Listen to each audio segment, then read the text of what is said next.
Well, uh, let's see. The bottle phone, yeah, I was going to see on the show.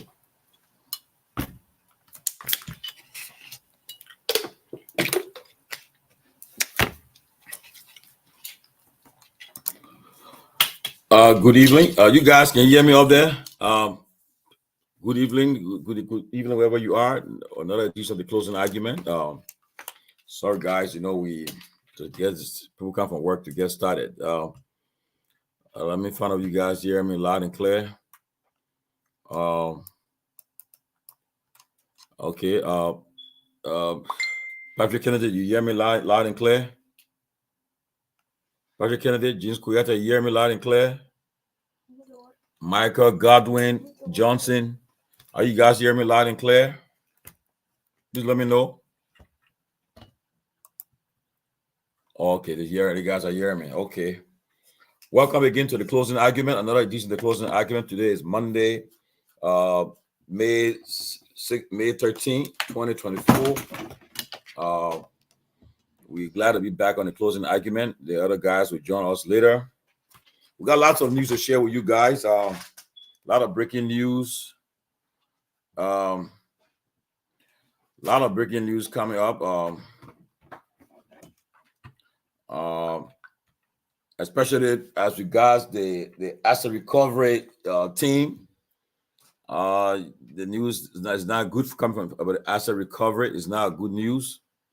There's a lot of things happening there. In fact, I just got off the phone with one of the asset recovery strong, one of the brain behind the asset recovery. We had a long discussion, and it's not a good. The news not good. That whole committee needs to be dissolved by the president, as we said earlier. He dissolve that committee. The President Boga must dissolve that committee. If he's serious with asset recovery, that committee needs to be reconstituted, because the chairman and the co-chair they are doing things that are very illegal. That whole committee is compromised. They are engaging in just unethical stuff. For example, the contracts they gave up. Can you imagine? They gave the billboard contract to the mayor of the city of Monrovia mayor, the guy who's the city mayor, his company. He's the one. They're the one who doing who did the billboards, and that's conflict of interest. And in fact, they owe the guy, so they have to pay them money. Can you imagine? They committed the team to a tune of thousands of dollars, and in fact, the co-chair of the committee, I have documents on her. We'll publish it tonight.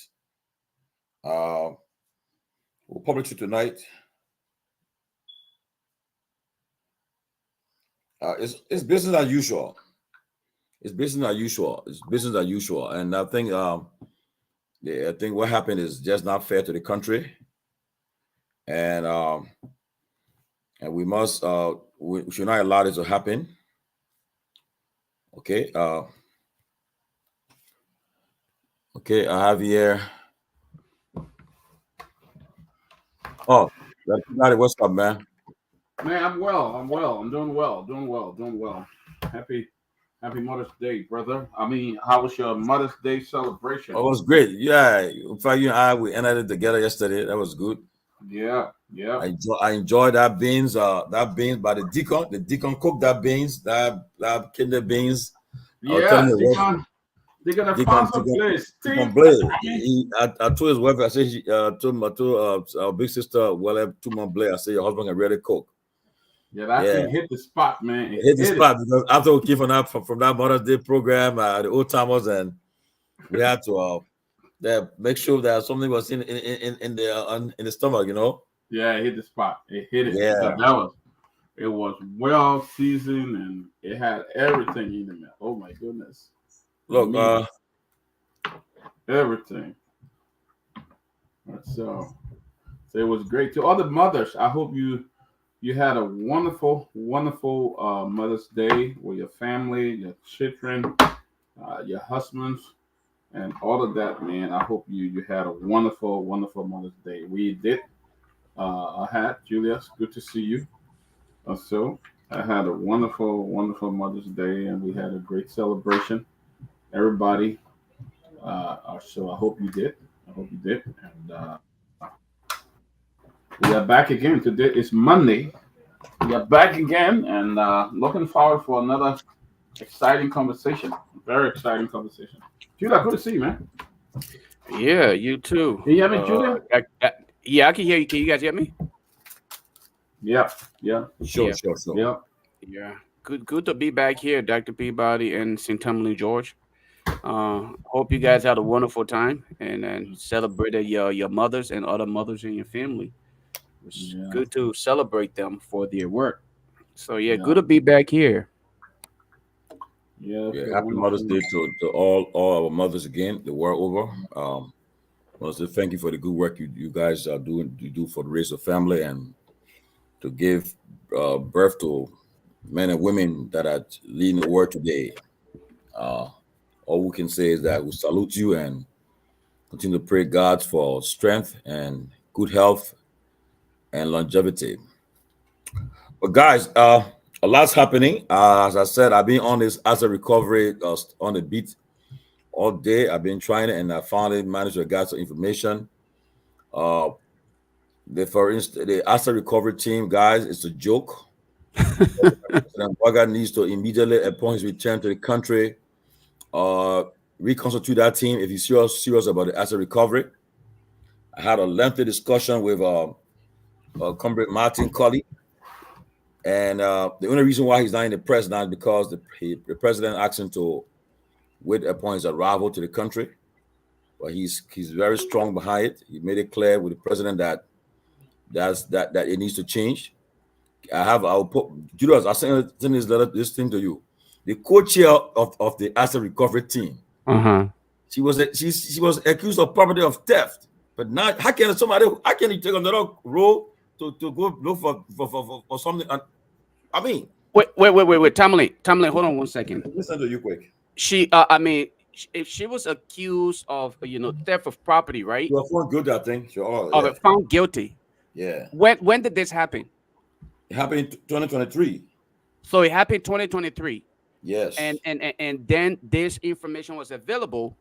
And I'm hearing you talking about Mr. Martin Colley, who's supposed to be overly sophisticated and invest so much time in research, didn't do due diligence, accepted the position, and now he wants to come back and play what? Like he's a victim here? No, but I would come to his defense today because for a lot of reasons. Oh yeah, I'll come to Okay, defense yeah, no, today. that's fine. Yes, Then because, let's argue that part out. yes. Yeah, Grace, that's great. welcome. You are greatly missed. Everybody was asking about you all since last week. They were asking about you, but you were missed. Good to Hi see you. guys, I was missed.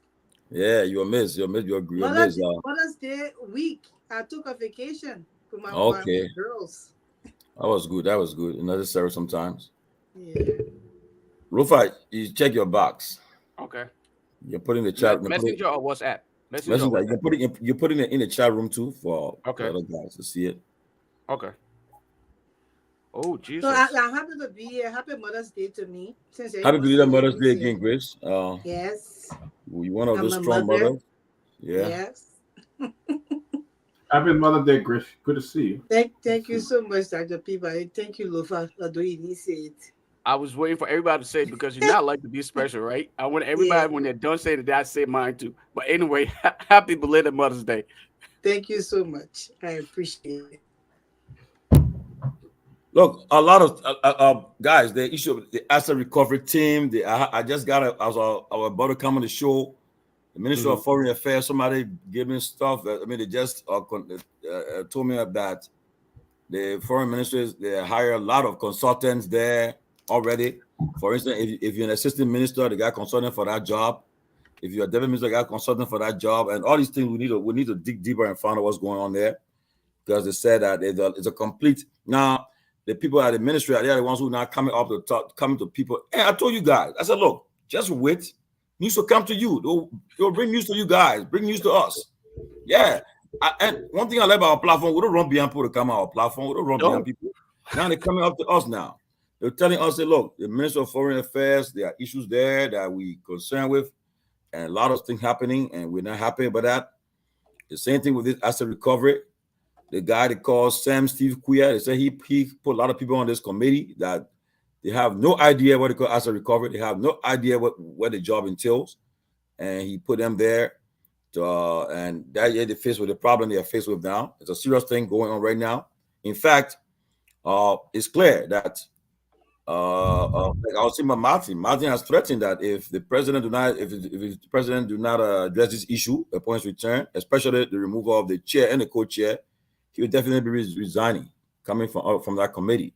And because Lofa, Yeah. you can't blame him now. He wasn't the one who started the committee though. But when they appointed these people, he started to check, make sure everybody on the same page, and got to realize that some of the people have some issues behind them. So now you start to raise the issue. You're not just saying it yet. You're not just saying it because you want to say it. Now, at least for the fact that he came here early to speak up, that is something that we should understand. You know, I mean, you can have to play the politics later on, but on the reality, if somebody do a job, bring something to the forefront, let's work within that. But anyway, guys, this is what will happen. Guys, we can get started.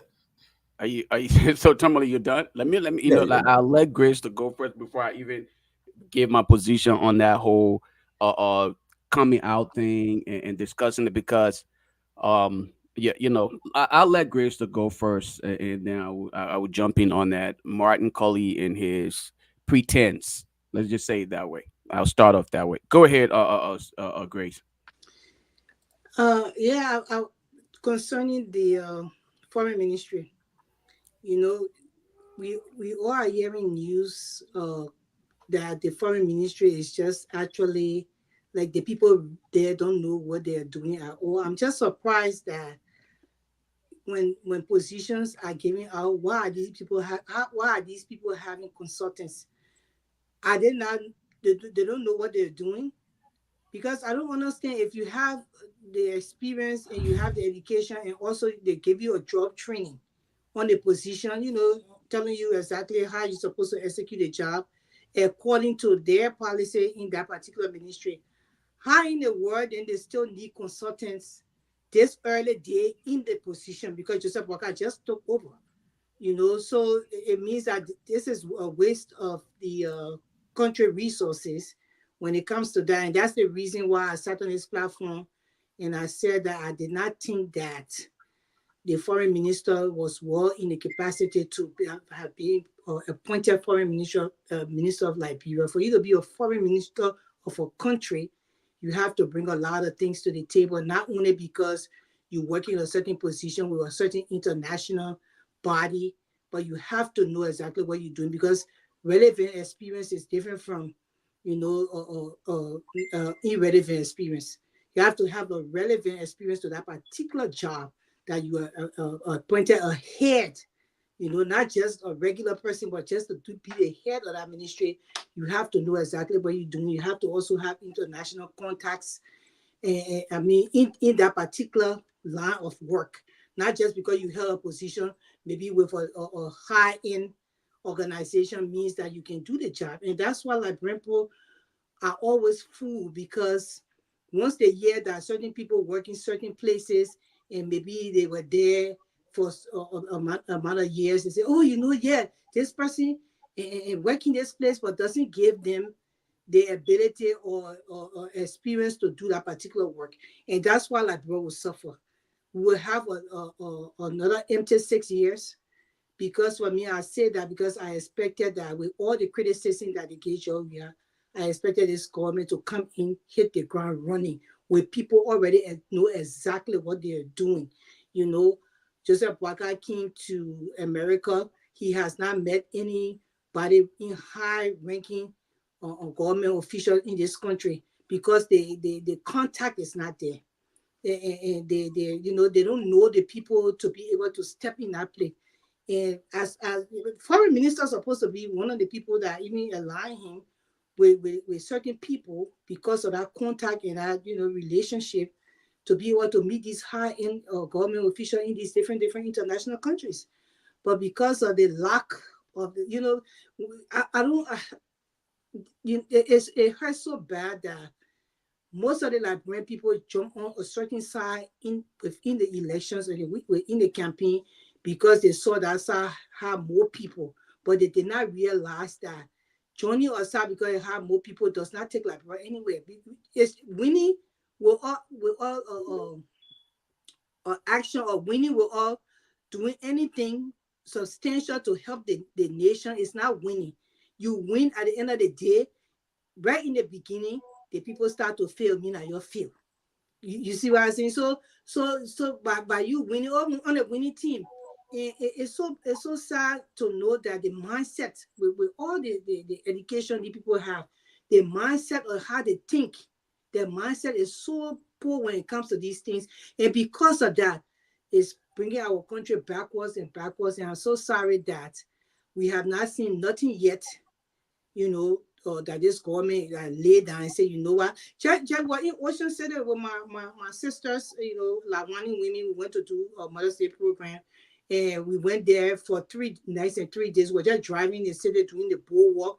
And everywhere we passed, one of my or two of my Lawani sisters would say, oh my God, just hope they play with just in Liberia. Oh my God, look at this place. We just had this street in Liberia. But how can we have those things in Liberia when the people in leadership do not have the mind to do that? They only come in leadership to take for they and their family, or to reap for only themselves. And they don't think about the people, they don't think about the future, and they don't think about none of that. So, and they don't even think about their own future. When I retire, would I like to live in such a situation where there are no rules? No God, no, latrine in the different areas for the people, just in case you jam, you can get for your car and go and use the restroom. You enter a clean place. All those things, they don't think, what businesses are we putting here? I was even seeing a building. I said, okay, the building, we just had 3 or 8 on Broad Street, the mean city, so like Broad can have a facelift and all those things. So until Liberians can realize that voting, when it comes to voting, you don't put sentiments inside. You have to think about your future when it comes to election in Liberia before you put anybody in that position. We will continue to lack and we'll continue to lack. And the poor people in Liberia who are listening to the people here in the States, they will feel themselves because they will put these people in that will do nothing for them. For us here in America, we're already living. We will see everything we want to see. Most of us already travel a lot. We are seeing everywhere. So it just right now we come on the platform to just talk for our people to open their eyes that you keep on failing your children. Now it's not about us anymore because most of us on the platform 60 years from now will not be here. To tell you the truth, 60 years from now will not be here. So we're talking about the children that are coming up and what legacy are we leaving for our kids and what can they enjoy and say our parents they fought for this and this is what we are enjoying. How America put it, the land of the free, how they fought, their forefathers fought. We're gonna be forefathers in 80 years from now. What have we fought for? Thank you. Hey, Peabody, what you got to say? Well, this, I don't know, but this was expected. Uh, we expected this. Uh, Again, we keep we keep doing the same thing. Nothing should surprise us. If you have a very hungry group of people who couldn't even afford certain things, take over. What do you expect? This was expected. Civil servant and her haven't even been paid. The president have not even signed the budget yet. He's on another trip to the U.S. Civil servant have been taking pay for the last 3 or 4 months, and people have family and children to support. It's just the same 6 and 9. Until we learn how to really vote for things that will bring people that will bring change to our country. We'll be in it for a long time. Like Grace said, in the next 20 years from now, some will be very old. We'll be old. You know, I mean, once you hit that 50 and moving on, you're getting old. And the young people don't even know better to even know to vote for somebody who will bring change to the country. So I mean, it's a rough start for President Barker. I think it's a bad start too for him. We see him violating the Constitution, the Supreme Court now. They all jump right on it. They're right behind the president. They want to work with the president. They want to make sure that it supports his agenda. The Supreme Court, that should be a separate body. You don't even have nowhere to go, because we saw what happened with the LTA case. Less than 20 hours, the government were already finished changing the people and reappointing the same people and doing things. It's like everybody going. And this guy who's there, the current chairman, I've done business with LPRC before. He owns a telecommunication business and stuff like that. And he did business with LTA. And that's the same man who was rushing going because he needed to get the job. So it's sad, but I didn't expect anything better. I did expect another group to go in, and it was at that time to chop and go in and start chopping. We see lavish parties around town, lavish parties in Atlanta, Georgia, and even in Liberia. There are lavish parties going on. Well, that's their time, so they got to enjoy their time. The party, Liberia, the party meat. Everybody come there and cut a piece of it. Okay, guys, let us discuss first. Let's discuss the asset recovery team. Then we go to the president's trip, and maybe another thing again. We can continue with another topic, but the asset recovery team, guys. Let's spend some time on it, then we'll move to the next topic so we see where we are going tonight. But guys, I will get a kickoff, and you're aware that the asset recovery team I was just told that is practically non-existent. They're not even doing anything. They decided to take I think a budget was $750,000. They spent almost 300 and some thousand on office space and to repair office, and they was done unilaterally by the chairman and the co-chair, Councilor Martin, and his co-chair.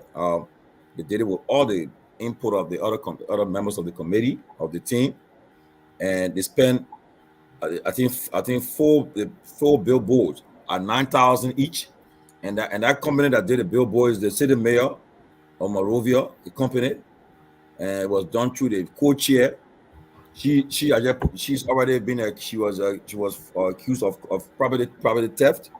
She was I was told that they're involved in corruption, and even the chairman of this committee, the U.S. government have a problem with him. I'm also informed, have a serious problem.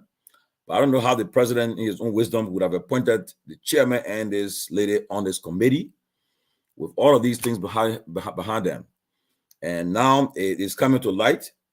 Members of the committee, I think I just Gongwe. I think he said he been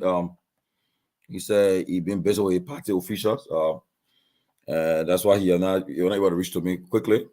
But he already resigned, and Martin Colley is already written a document on it, taking the chairman to tax for the spending of the money that was allocated for them. How can you spend almost the entire budget for office space and other stuff? And then there's later too who is involved in corrupt activities. There's the stuff there, and the president, one who advised the president what he was doing. What's her name though? Lofa, you from that list actually. Yeah, sure. Yeah. Here you go. You're from let list. me zoom in here. It says, where is her name? Her name is placed somewhere here. The plaintiff or yeah, her company, but you can find me that list, the asset recovery list. Oh, okay. Yeah. Let me see if I can go get it for you real quick. Yeah, thank you, bro. All yes. right. And then with all of these things happening, you take, first of all, there are other people who struggling that can do billboards, but you give it to somebody who's already in the government, who connected to the co-chair, you give them that contract, and then there are people who really can do billboards, but not part of the government, everything could have also been used them to bring them on board. So it's okay, we invest into your company, but instead he took the city mayor company, and just how he got a job. When the election ended, he started to clean the streets. He and my sister Jackie started cleaning the place. The next thing they found out, they gave him this job. So now the same thing happened again with this billboard again. They already spent almost $400,000 of the money allocated for the committee. How would they do the work? So right now it's serious. The guys are saying that the president returned to the country, as he be returning on the 15th. He has to remove these two people from the job. They cannot work with them. They have issues with them. They have credibility issues. When I reached out to the chairman today, yeah, what he told me, Clark Martin, Councilor Martin, I mean, he was adamant. He said, I should dig deeper first. When you have evidence of whether I have ever received a dime, then you revert to me. By law, misappropriation is misapplying money for intended purpose. But how can one misapply money he has not received? Mere propaganda. Well, I told him, I said, well, you have opportunity to come and clear yourself, but if you refuse, it's up to you. But I spoke to Martin, and Martin is not happy. I'm telling you, and he prepared to step down. The president told him to exercise restraint that he returned to the country. That's the reason why he's not in the press yet. But he said, I'm gonna quote him that the two people are corrupt. They cannot work with them. But guys, what are your thoughts, man? You guys weigh in on it? So, Tomalin, let me first of all start off with, and I'll get back to trying to obtain the asset recovery list so that way we can kind of share with the people. Yeah. I think it's only fair that they are, reminded of the name of this lady we are talking about, not to just reference her based on her position, but instead to actually state her name as well, like Grace just asked about. But the issue of the asset recovery and people um, are now objecting to some of the misconducts. I never at any point in time expected anything from this entire group. And the reason may be is probably because of my experience and my exposure, the opportunity to have worked in corporate America and have worked with institutions and agencies with government agency. It gives you that needed exposure to understand why it is important that prior to making such critical decision, one must conduct background check. Okay, if the president decided in his level mind that he was appointing these individuals to serve in this capacity, remember, asset recovery is not for mere bluff. These are people who are probably going after alleged perpetrators of, some kind of stealing. Let's just say that in the low man term. All right. And you did not do due diligence. You jumped and celebrated the decision when there were information in the public about this particular individual, the chairman of this entire committee. He had experience with the previous government. I think they had an encounter. You didn't take all of those things into consideration, and that's why I'm saying to you today, the reason why the Gonquer and the Martin colleagues are now being vocal about this is because they might have been sidelined. Would they have been out here disclosing to the public had they gotten their fair share of that 700,000 or whatever amount that may have been wasted on properties that they feel like is not of much importance? No, definitely not. I challenge the both of them. The Emmanuel Gonquer man who you talk about, he actually was appointed to another position at the port. And he still accepted the second position because he wanted to use this again as an opportunity to have extra hands. So these young people should not come out here and play on the minds of innocent Liberians and pretend as though they are about transparency. You know how many other things have happened in government, and these young people who claim to be activists and advocates are yet to speak about it? Did you hear Martin Colley, who is now complaining and crying, asking President Boykai to disclose his assets declaration to the public when he promised that he would do that during the elections? Did you hear him? How vocal has he been about those government officials who have refused to be transparent in their acts? Have you heard him mention any of these things? No, because it is not well suited with them. So now you want to come out and behave as though you're a man of transparency. No, you're not. You're not transparent, because if you were transparent, maybe you would have done your part to make sure from the get-go, when the likes of Amara Connor and other people who should have declared and published their assets refused, maybe you would have joined others to shame them publicly and say, I did not join this rescue mission because I wanted to be considered for job opportunity. How could you sit there and notice, as an educated or self-proclaimed educated person, how is it that you sat there and knew that the LSCC is well suited to carry on the task that you're handing over to you and your colleagues? You didn't complain about that, Tomalin. You accepted the job. You started to run with it. Now, when this brother come out, what do we say if the chairman comes out and say, you know what? Hey, it's not true. Like he's already started to do. Nobody gave me a dime, and nobody can justify this allegation. What are you going to say? Are we going to go back and say, oh, it's all gossip? So until these people are able to provide substantial evidence to their claims, I'm taking all of these things for a joke. I never expected anything out of this entire asset recovery thing, and there will be nothing out of them. The only way we will get back what we deserve in Liberia is when we have an independent body carrying on the issue of assets recovery, and let it be done with some level of integrity. Let it be done with respect to those who are being engaged. You can't sit and run propaganda with the whole issue of asset recovery and then come back the next day and want to complain and expect someone else to sympathize with you. No. Let me just say this. To be honest, for the record, Martin Colley, he did come in. He did ask the president to make his asset declaration public, but he did have an issue with that, and he raised several issues too. But like he said, he's just waiting until the issues are addressed. He'll come to the public. But he did. I come in, Lofa. Right.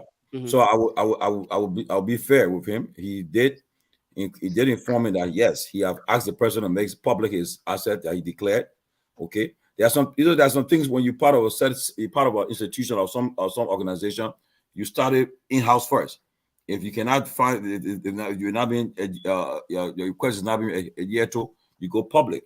And so I think he's been raising these issues. Well, he had this agreement with them on that issue. So he said by the appropriate time he will come to the public. But right now, he was told to exercise restraint to the president return. So by the issue as a declaration, make it public, he did raise the issue with the president. Yeah. Okay, he raised the issue with the president, right? Yeah. Yeah. The issue was never raised to the public for a man who served as an activist, all right, and an advocate for transparency. This is not an issue of let's talk it in the back. This is why Liberia is to where she is today, because we have always handled things based on family matter. The man is a pastor. Don't embarrass the man, even though the man raped a little girl. Then you want to discuss it, excuse me for using that analogy, but you want to discuss it as a family matter. Okay, this person do something wrong, you want to talk it in-house. That's not what it is. If you are a man of transparency, let people be brought to public ridicule based on your moral beliefs. Let us not be because, oh, okay, now I'm a part of this team. That is the reason why seditionists were afraid to call on President Weah to disclose his assets. These are some of the things we're talking about. If he did it, I didn't see it. So what do you expect me to say? Oh, yeah, he did it, but he did it behind closed door? Until that information is provided for me to see that he did, the same way he was very much vocal about the foreign minister right now, where he wrote almost every day. He wrote almost every day about her appointment. How is it that he couldn't do the same thing? We saw post after post after post after post every day to make sure that he was validating his point. Why is it that he couldn't do the same thing? Oh, now because it was in his camp, so now he had to go quiet and wait until it all burst in his face. Then you want us to say, yeah, well, he was doing it, but he did it behind closed door. Nah, Tomalin, let's not do that to Liberia. Liberia deserves better. If we stand for something, let's stand for something continuously. It should not be partial. And he even stood for something when he was hired with the asset recovery team. He was going to really refuse that job. Thank you. You know, some people, the people, especially us as a group of people, we always, advocacy is a work that you cannot be, you have to decide that this is what I want to do. Because when wrong is wrong, you have to call it, or whether you within the group or not. And knowing that LSCC existed or is existing, why is this president even trying to create a whole asset recovery team to take away from the Liberian economy? Because that money that you put in there for them to be paid and fix offices and do all the things that they're doing and buy chairs and stuff like that, furniture for the office, it takes away from the economy of the country. It takes away from a lot of other people, the citizens of Liberia. So if you have integrity and you are bona fide advocate, you know, why would you even accept a position like that? Since you here telling that you're fighting for the people and you're fighting for Liberia to be free, why would you want to even accept that kind of position, knowing that they already have a position or people or group of people in place to do that job? You see, and that's the thing we know that these people, when they are supporting a certain group of people, it's all because of job. They will come in and say, oh no, you know, it's not because of job. At the end of the day, it's because where you put me, where can I be? You know, although we know that other people can still fight for a cause and be put in the position and also work because they have the expertise and they have the knowledge for that position, they can do the job. But we also know that majority of these people, when they stand behind a certain political leader, is because what is in it for me. And that's just the truth. So I'm not surprised, I'm not moved. I don't know why they're waiting for Joseph Waka to come to Liberia. Somebody, you know, the last time we on the show, the people call and say, oh, the lady was talking about Joseph Waka. Joseph Waka, I will call his name. I'm not putting president to his name. I am sorry. He's not my president.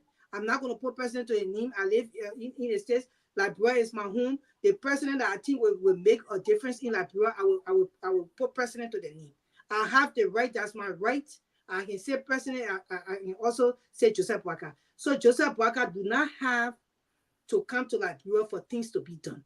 So if the president travel and he's doing other things and these things happen, what are the next step in it? And that's the reason why, as a president, when you take over a country, I feel personally you have to have a human resources employment system going on right away for things like these, that people can make informed decisions when it comes to these things. And the people can also interrogate people, when I mean interrogate in a way for employment, make sure they check that they do their background check, as Lofa Julius is saying, and everything before you put these people in position. You cannot put these people in high position and then later on they found out that they were even accused of theft and maybe they were even found guilty or something like that. It's a shame for those things to be happening.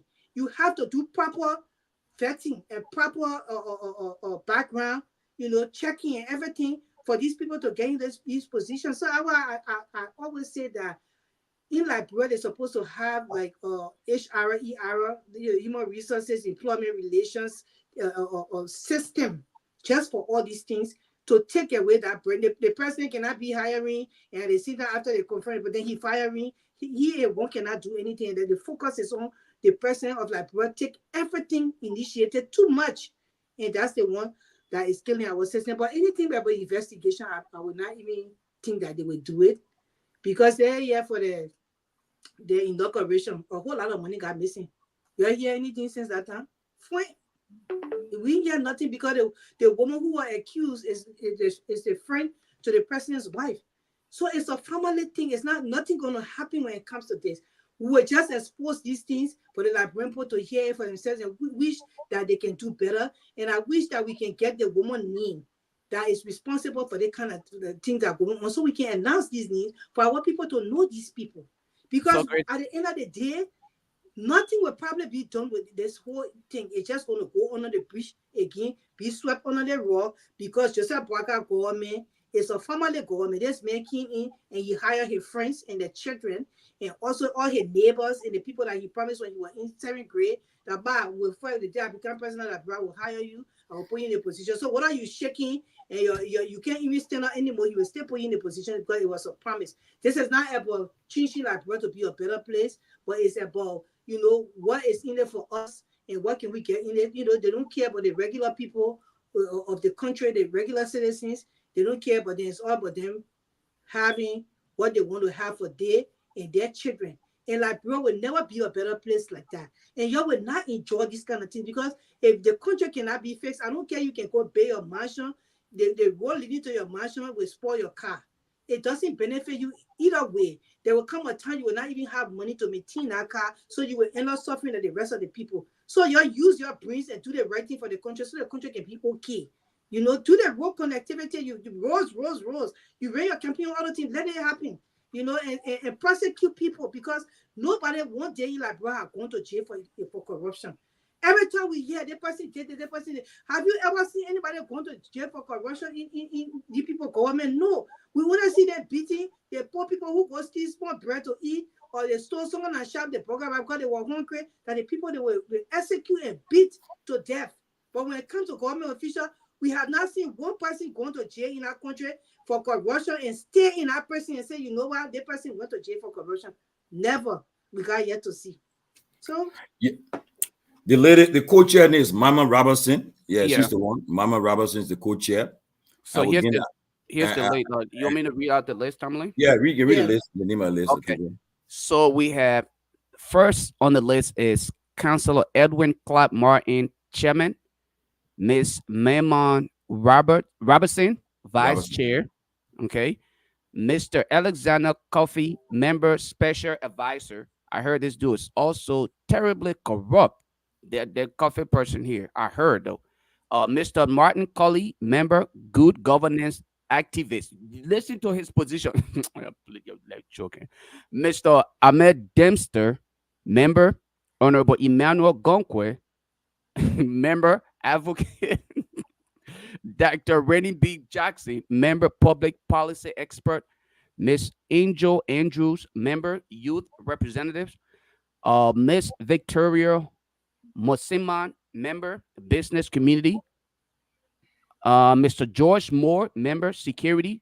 John Moba Blee, Member, Security. Mr. Trocon Martin Allen, Member, Private Sector. Representative, General Service Agency.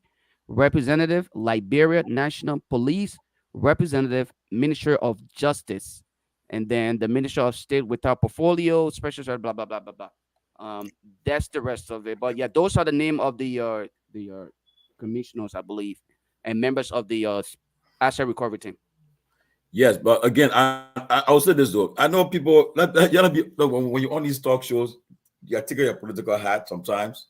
I know that many people will say that Martin pissed them off, other people pissed them off. Election was on, they were fighting for the side.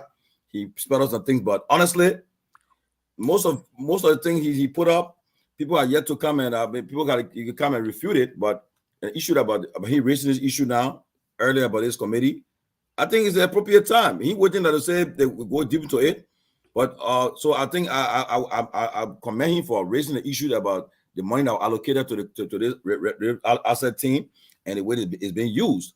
Okay, he raising the issue now, is exposing it, and when you are professionals here. When you have an internal issue, you write.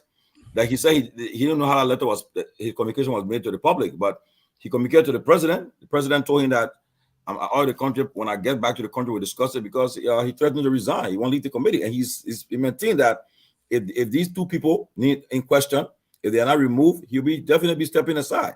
And mind you, I also found out that now don't forget, during presidents we are turned. I think the former Solicitor General, and he was part of that asset recovery team. But now, this president, chairman of the asset recovery team, and the former Solicitor General, Councilor Cephas, they have a law firm. So tell me now. So you see, what will happen? You got to find all of that. These are things that you are fond of. Okay, if you're trying to go after people, then they are moving together, and you have to ask some questions. So again, I say again, for the fact that he has the courage, he must have the courage to come out and say, look, Mr. President, we're concerned about these things that are happening. These two people, this lady, Mama Robertson, she was involved in corruption. She was in court for theft. And how can she be co-chair? Then the issue about the contract they gave to the guy, the city mayor company, to do the billboards. $9,000, I think they did 4 of the billboards, 4 or 5, and at the cost of $9,000. I I mean, that's something and they did it with no with all the input of the rest of the team members. Okay, and lastly, before Alice Jones and Peabody and coming, most of the committee members they were appointed by the minister, still one of the ministers still up portfolio, Sam Kuya, and most of the people didn't know what they're there for. They didn't know the term of reference, they didn't know what they're there for. They didn't understand nothing about what this job entails, and they were put there. And now they're having problems right now. So guys, let us really attack the issue, and see what we can get with this. But Peabody and Alice Jones, you guys can weigh in. Alex, but look, man. Yeah, Welcome, Let Alex Alex. come in, and then I'll talk later. Alex, come in. yeah, guys. Thanks again for having me on the show. I mean, again, I would say there's no surprises here. There's none. Embrace yourself. I think I told Timony earlier, I was just looking at the numbers for broadcast so far, and they're performing worse than the We Are administration. I was just looking at the recent number because in economics, every 3 months they do the math and they publish our number. And this number is coming from the government and the IMF and everybody else. The full inflation in Liberia is going up to 26%. So if you bought something last month, $1, you're paying now 126 every month. It's going up. So all these other issues that we're talking about, the assets recovery, the roles, it all leads back to, like Grace was saying, the choices Liberian people made. Okay, you hire a man who has never demonstrated any kind of leadership. He's failed in every position he's ever held, no accountability. There's nothing Burger has written or even a press conference. Okay, even a press conference, Burger has not sat down to say, let me go, you're the journalist in Liberia, ask me any questions, like any president would do. Joe Biden does press conferences. Every president in the world to tell the Liberian people how the economy is doing, what are his plans, how his programs are going. So looking at the numbers, the country is in worse shape than it was 3 months ago. We got something they call current account deficit, which is the import between how much you pay to import things in, as opposed to all your money and your resources, how much you export. Let me give you an example. On a WIA, that number was positive, 12 million. For the first time in Liberian history, because I track these things, Liberia had a positive current account, meaning we're exporting more. Yeah, it may not be finished products or cars or goods, but our total export was, when you add the number up, was $12 million more than what we're importing. Today is 83 million so far. So there's $83 million extra. Now we have to pay in interest. That's going to affect the currency. That's going to affect the economy, the growth in GDP. It was the growth was 4%. Currently it's 4.8%. Currently it's 4.7%. The unemployment in the informal sector, 3%, now it's 2.9%. Literally no change. The inflation in Liberia today is 10.8%. On a WIA with 10%. The balance of trade, see, like I was saying with the current account, how much we import, all the cars you see the buying for minister, all that kind of stuff. Now it's $262 million compared to $171 million. Okay. Every indicator that you look at to say the country is improving, when we try to make our critique of the government, the people say, oh, wait, that work out 4 years, 5 years, 1 year, 90 days. It really doesn't matter. It's like you send your child to school, right? There are 4 periods. If your child comes with a report card in the first 3 months of average of 40% or 30%, you literally know that your child is not doing well. And it's not going to do well. So we're not saying that in 3 months' time, you're supposed to fix all these numbers, you're supposed to provide jobs. What we're saying here is that there is no conceivable way that a country things are going to improve for the Liberian people so far. There's no number that the government can pull out and say, oh, we're doing better. Look at the social problem. Look at the drug problem. Okay, we're not even quantifying that. Today, there are more people in Liberia now involving worse drugs. Okay, we saw the fire situation. We see the employment situation has gone down. So literally, I want to know what people are banking on. Okay, what are they banking on to believe that this government will improve? There's some of the projection. Okay, in the same budget, they project what the growth will be over the next 2, 3, 4, 5 years. Okay, the GDP in 2021 was 5%, 2022 4.8%, 2023 4.6%. They're saying it will be 5.3%, which is literally nothing. 2026 they say 6.4%, up to 2027 6.4%, which is just the number that they're expecting. Even if Liberia grew at 10%, 10%, let's say we just say Liberia will grow 10%, it will be catastrophic economically for many families. So what are we depending on here for the next 5 years or 4 years to suggest that things will improve? Are we, delusional? Like you say, you're not even talking about fighting corruption. You're not even talking about competency. We saw the road project, which was another waste of money and a disaster. The money you're spending just to maintain the road, you could have opened a company. You could have put that money into a Liberian company, buy equipment, and use the equipment to use that company to hire Liberians. It will create jobs, and you won't have to be paying these corrupt contractors millions of dollars every year. We spend about $200 something million on roads every year.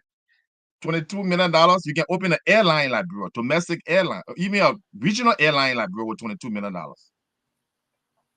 So what the people are doing, they're just taking that the money for the country and they are just wasting it. They have no idea what they're doing. They came out and said, oh, we know better. We have both qualified people.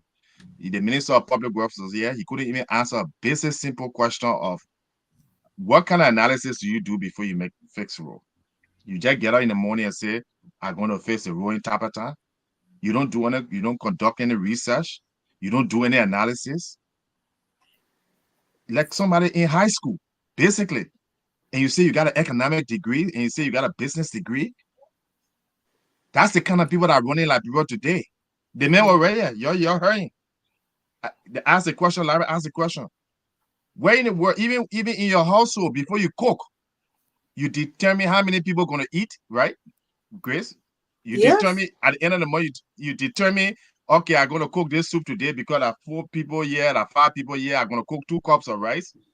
You don't just get out there, cook, close your eye, just dip in the rice and say, oh, we're cooking it. You're going to waste it. You're going to waste it.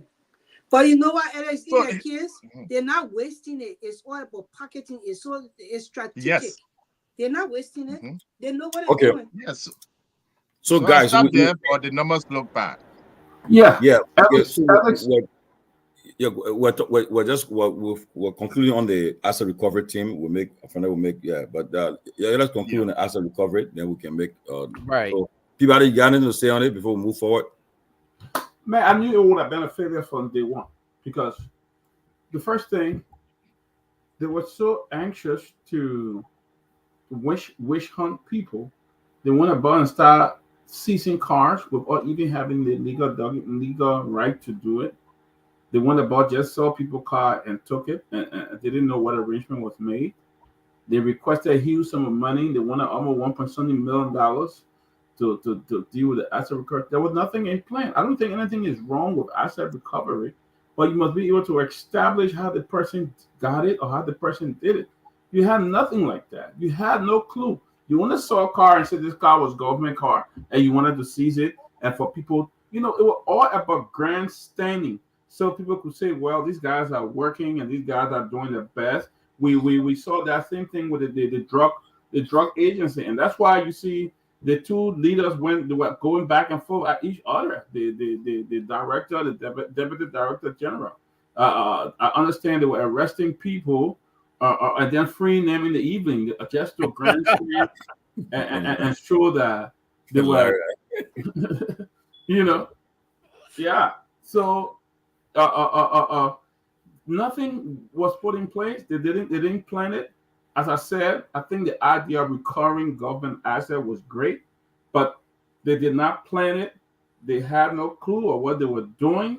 They just wanted to grandstand, and that's how we see even with the drug agency, not NDEA or LDA or what they called it. They were arresting people just to show, oh, we're doing our work, and then freeing them later, and nothing become of it, and stuff like that. So I mean, like Ellie said, from day one, he's already failed the first 90 days. We saw some of the things. We can list some of the things that he's done. He violated the Supreme Court. They won. They say, hey, you appointed folks illegally to this to LTA. Remove them and reinstate those people. What did he do? He went right back, removed those people. When they went back to the same Supreme Court who made the decision, they said, oh no, we won't be bothered. It contradicting the rule, their own law. They contradicted their own law and stuff like that. So what we're seeing here, what the song says, starting all over, is going to be, I don't want to use the word, but what we're seeing now, starting all over, is going to be S. That's all I can say. Well, as we stand today, this asset recovery, the whole thing is at a standstill. They are having internal issues there now, and they have been called. They are calling on the president to either remove the chairman and the co-chair. With the so right now, let's see what happened. The boys in President Boyka's court. They are raising this. They are raising salient, legitimate issue. You allocated $750,000. Not even in the budget though.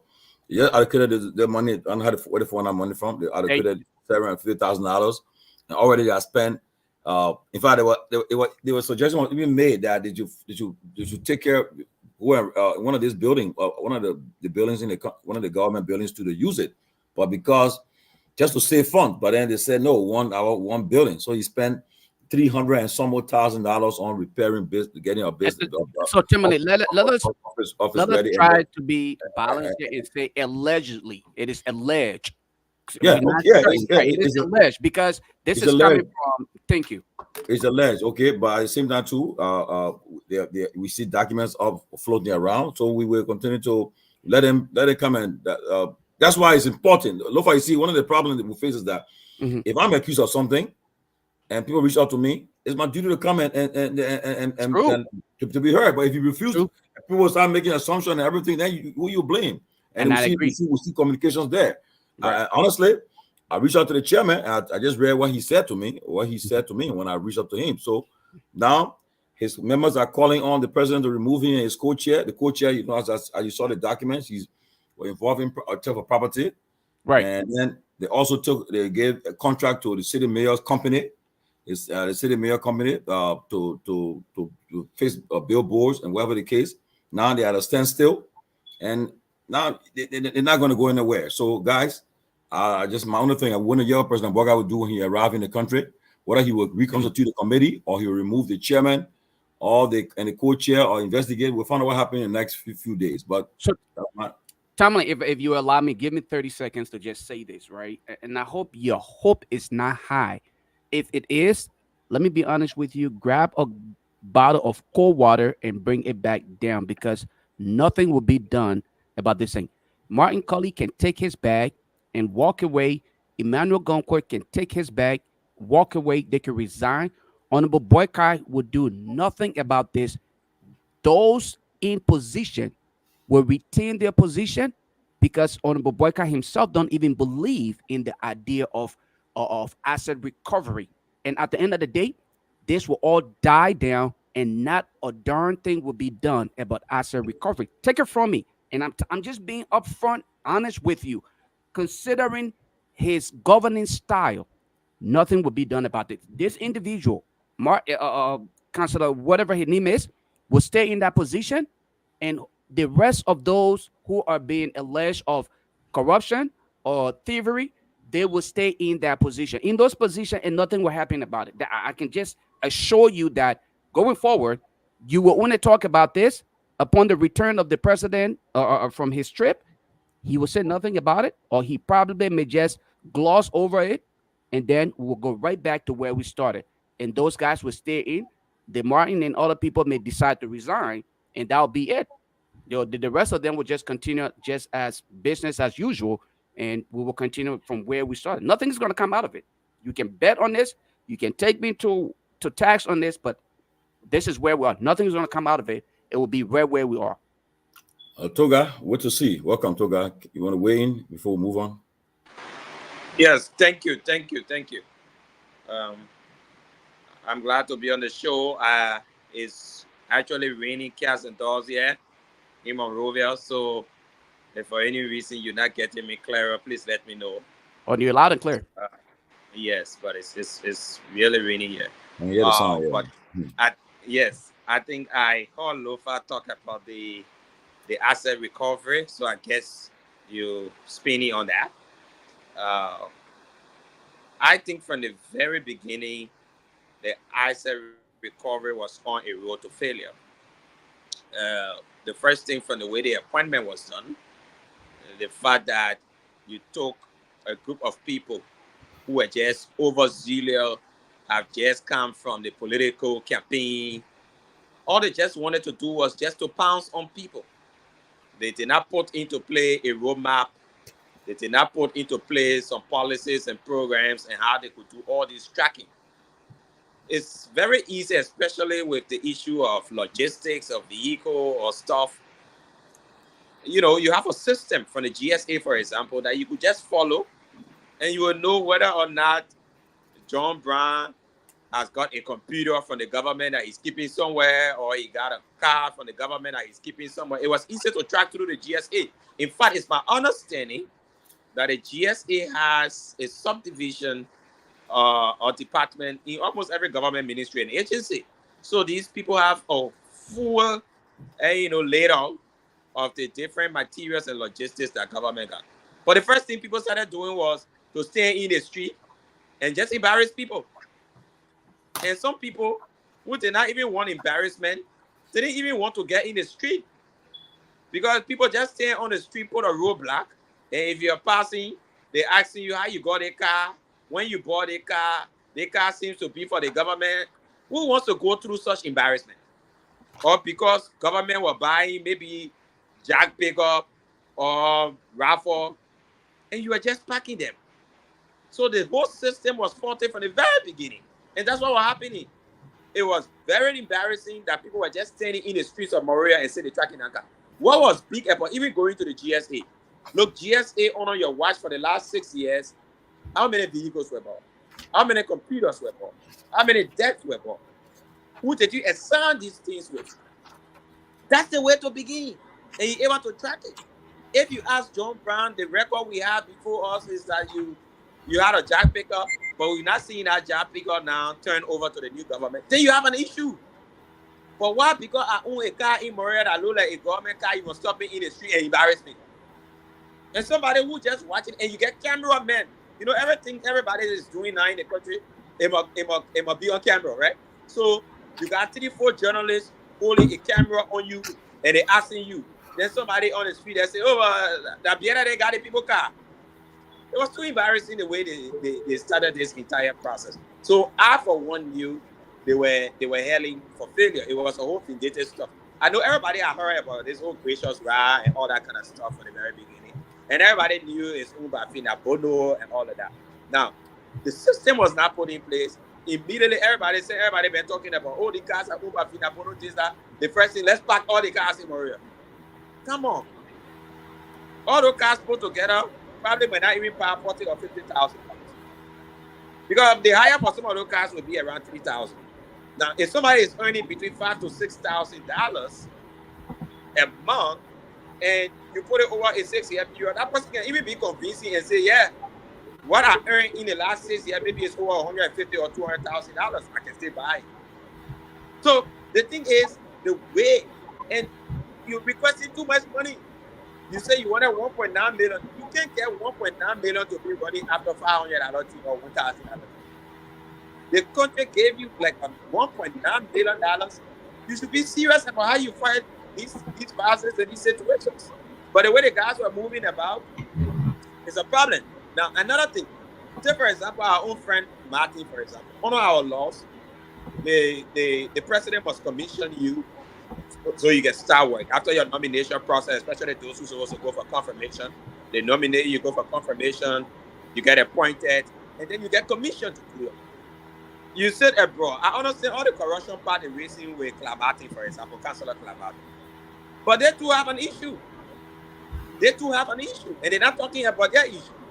Say, for example, you said abroad. You're supposed to be commissioned by the president. When you are commissioned, then you become legal to do the work. You said abroad. Okay, initially you said the CDC's government was very chaotic. Yeah, you said, you know, risky to be. We understand. Even over 3, 4, 5 months in the election ended. You can't come home, you still sitting abroad, and you want the government to be transferring money to you abroad. It's unfair. The issue of even my own friend from the EFF, this guy works for the port. He's one of the directors currently at the port. It's double dipping to be taking money from the port and taking money from the, from the asset recovery. So you got your issue. Now some money enters the system, and how that money can be shared across the pool, everybody complaining now. Oh, you not say my own share, bro. Why in you? Oh, you not give my own. And that's what the North is.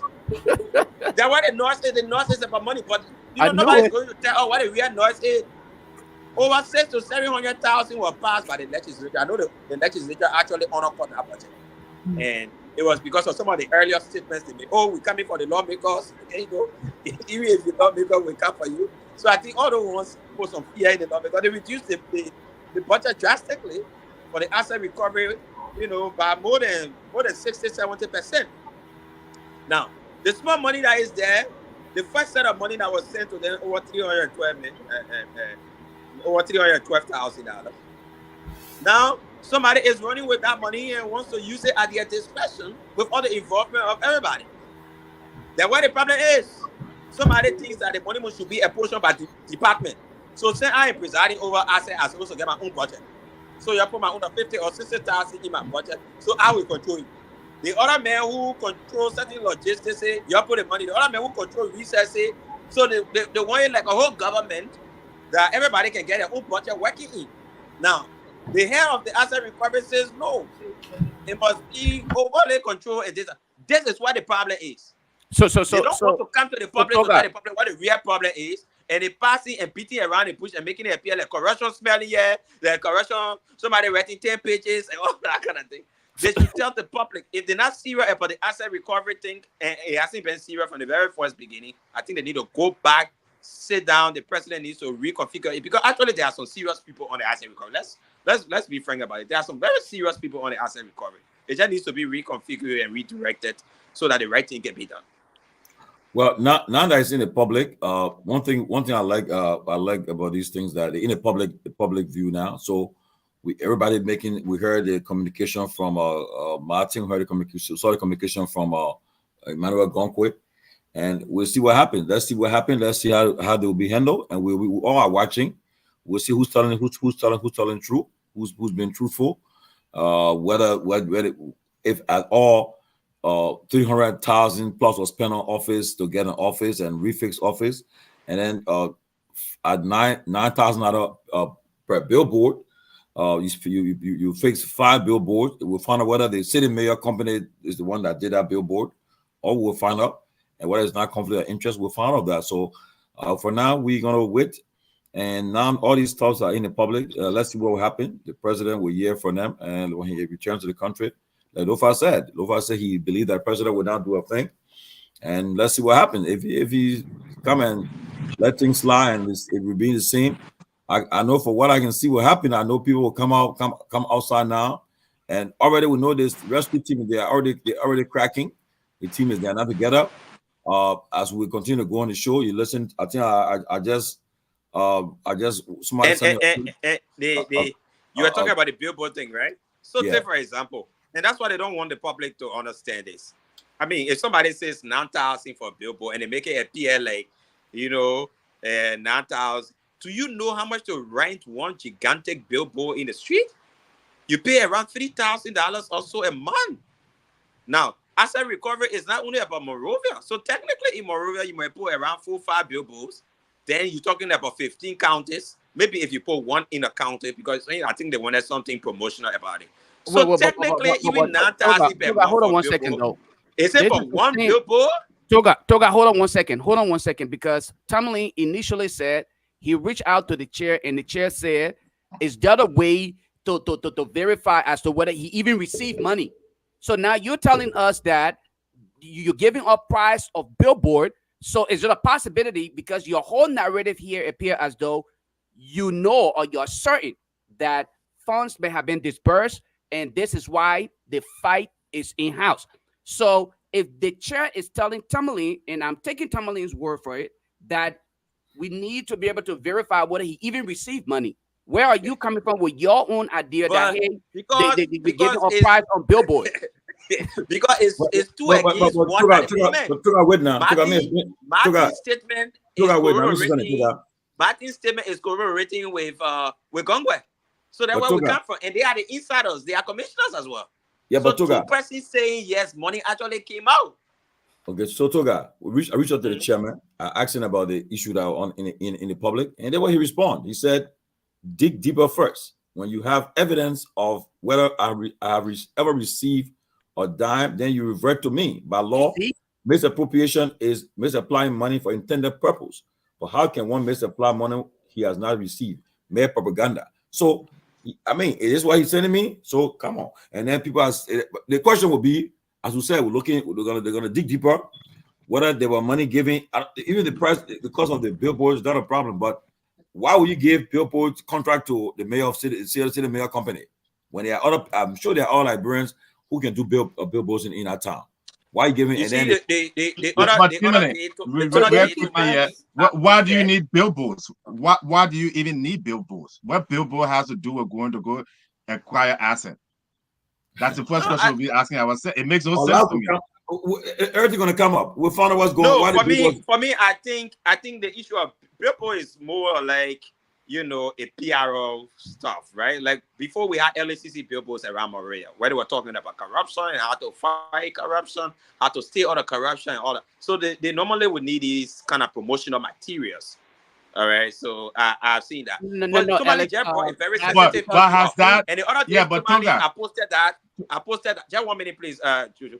I posted that on my page, for example, over the issue of you remember something I posted, and I took some different stuff from the code of conduct, and I was talking about the issue of key officials of government also doing business and stuff like that, which they were interfering with some of these companies. And then where you're coming from now, Tomalin, it has to do with, for example, the city mayor.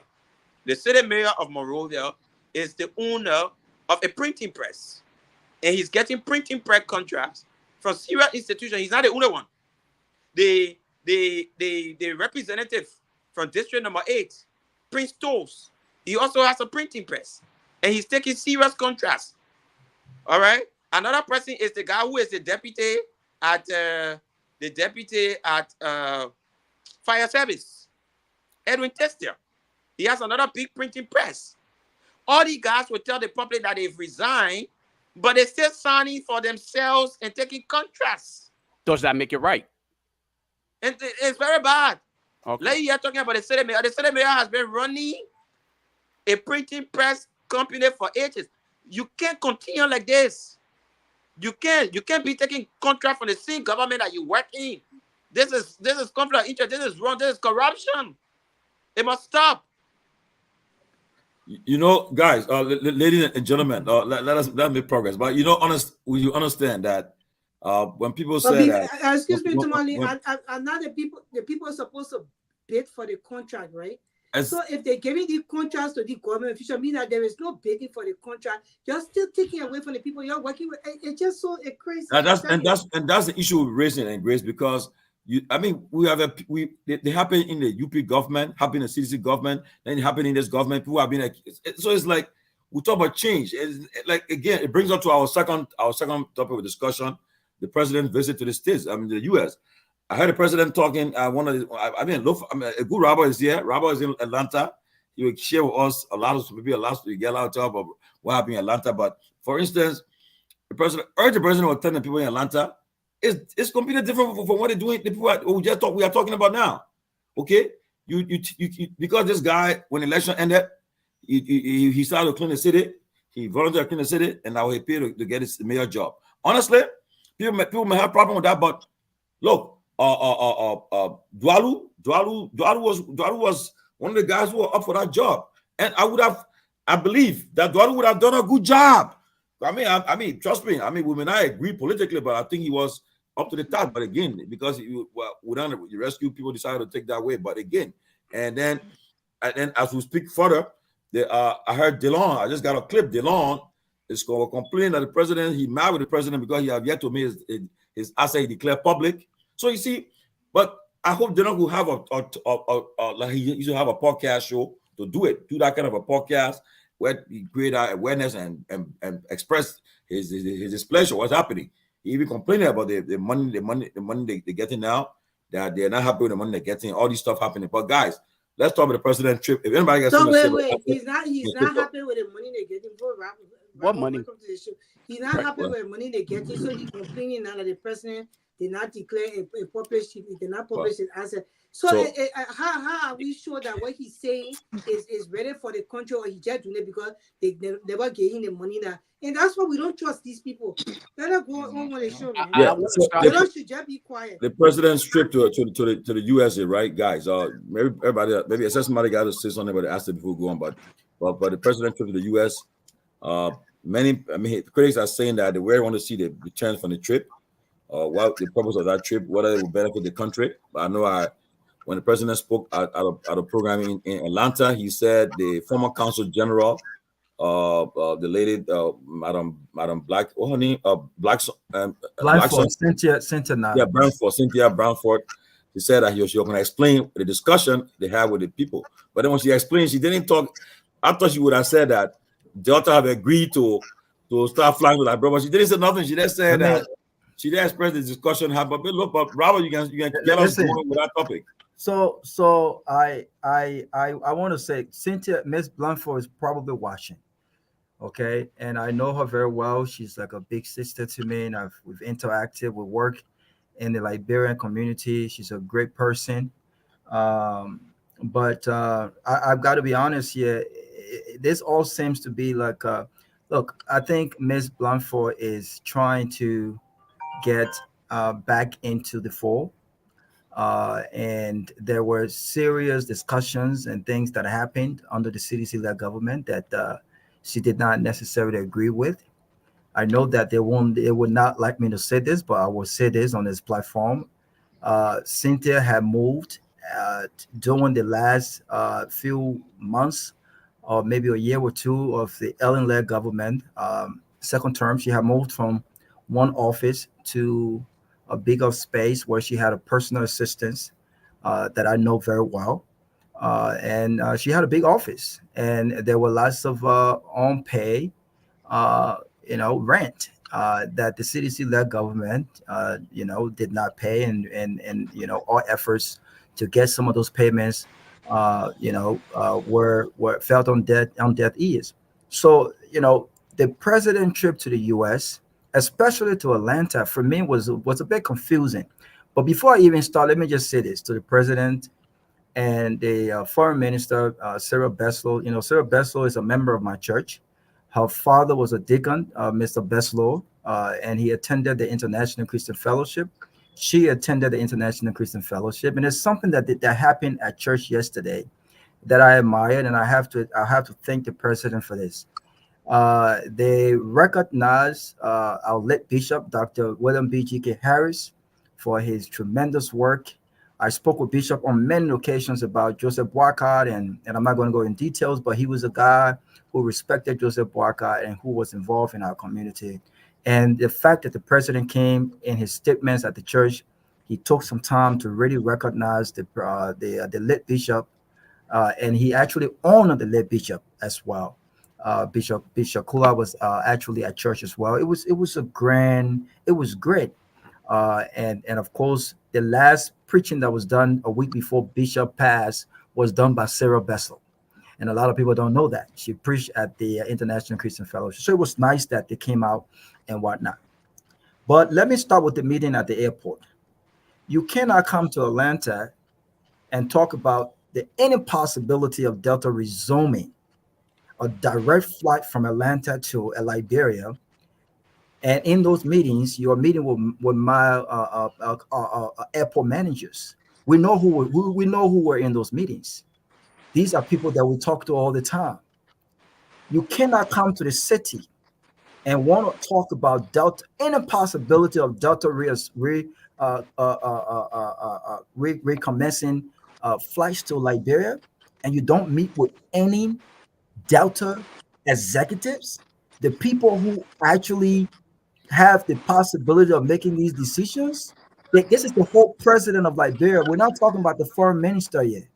We're not talking about some guy from the president's high level minister. We're talking about the president of Liberia. And so anyone, Tomalin, who tells you that the meeting in Atlanta was somehow an initial conversation to have Delta resume, all lies. All lies. Because we pick up the phone, we call those folks who were in the meeting. You cannot come and allow the president of Liberia to meet with airport managers. You cannot come to Atlanta and you meet. No, Hartsfield Jackson International Airport is not only the busiest airport in the world, it's the largest airport in the world. Delta hub is in Atlanta. The person who has the most influence in the city with regards to Delta, you got to start with the mayor of the city. The mayor of the city is very accessible. The mayor of the city is very accessible. So you may not tell me that the president of Liberia cannot even come to the city and be accompanied by the mayor of Atlanta and top executives of Delta, not airport managers. There's north and south of the airport. Delta controls the south of the airport. The north of the airport is controlled by American Airlines and Southwest and all these other airlines. So this whole trip to Atlanta and the fact that this thing happened as immediately when he arrived at the airport, well, charade. This was a bluff. And so there's no conversation about Delta recommencing any flight to Liberia.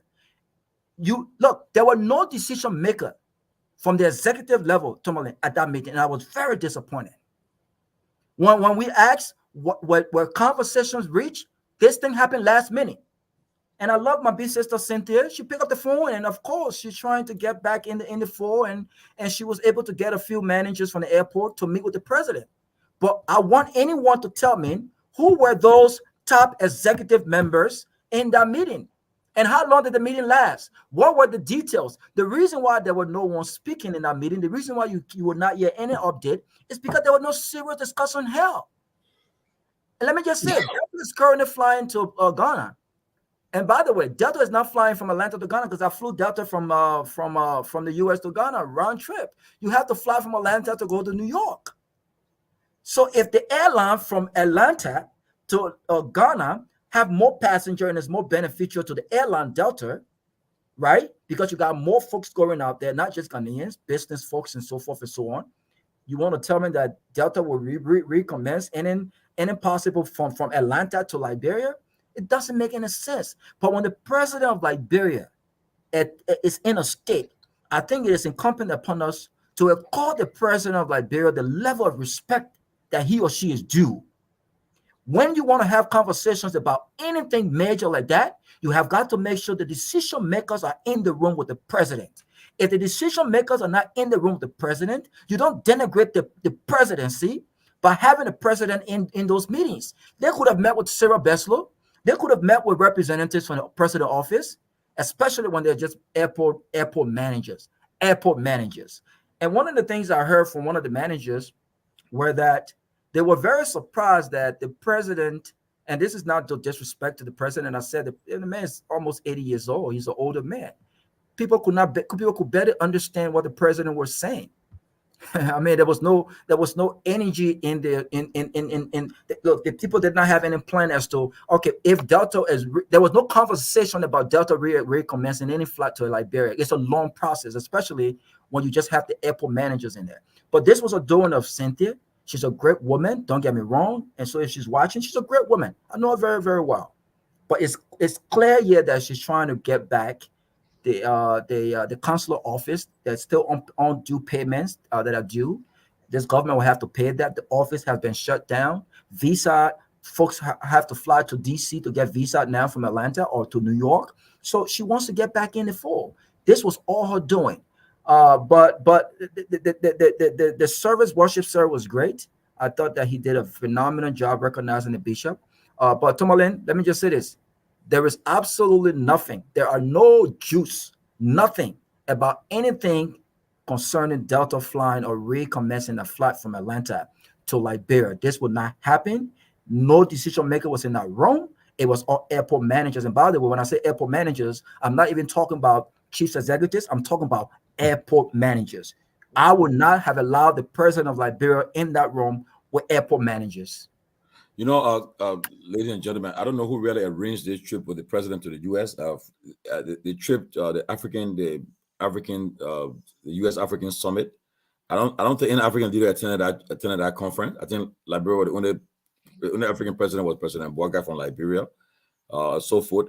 And some former president former president was there, but he was the only sitting president there, pretty much.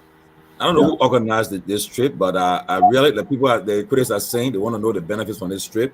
Like I think Peabody in a chat room. I put it in one. I saw it this morning. The president, the Nigerian foreign minister, Yusuf Tuga, he's in the U.S. He meeting Nigeria's foreign minister, meeting his counterpart, Anthony Blinken, and President Biden. And our president is in the U.S. on his first official visit to the country. First, our major visit to a foreign capital, one of our major powers. I heard he's leaving on the 15th. Today is the 13th. You got 2 more days. Perhaps he will be meeting folks in Washington tomorrow. We don't know, because you can't come on this trip, your first major trip to the U.S., and you can't even meet somebody from the State Department or somebody. And like somebody raised the issue on Friday watching the show that that visit, the meeting with the ambassador to the UN. It's true, and that person was right that she wanted a contract, a lobby contract with the weird government, but she wasn't given that contract during the Trump administration. So, and then I think she was not happy.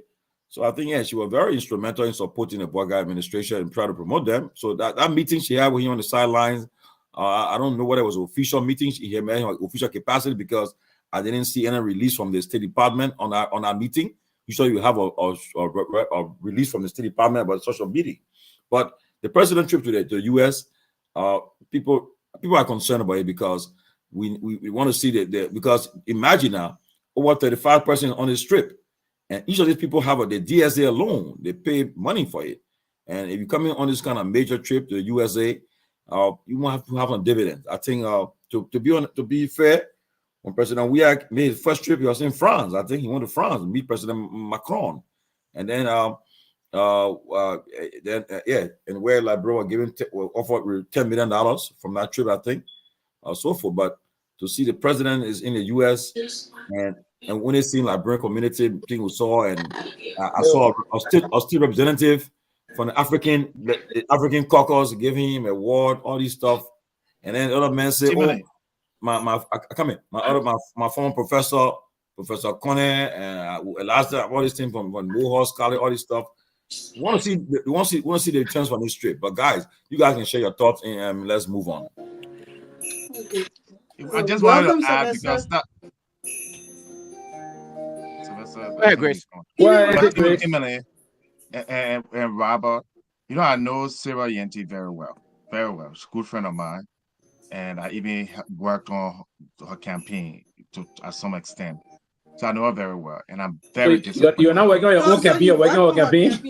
That was before. Exactly. That was before. You're working on something. Let me say, and that's why I say you guys in your political guy, I got to get a story.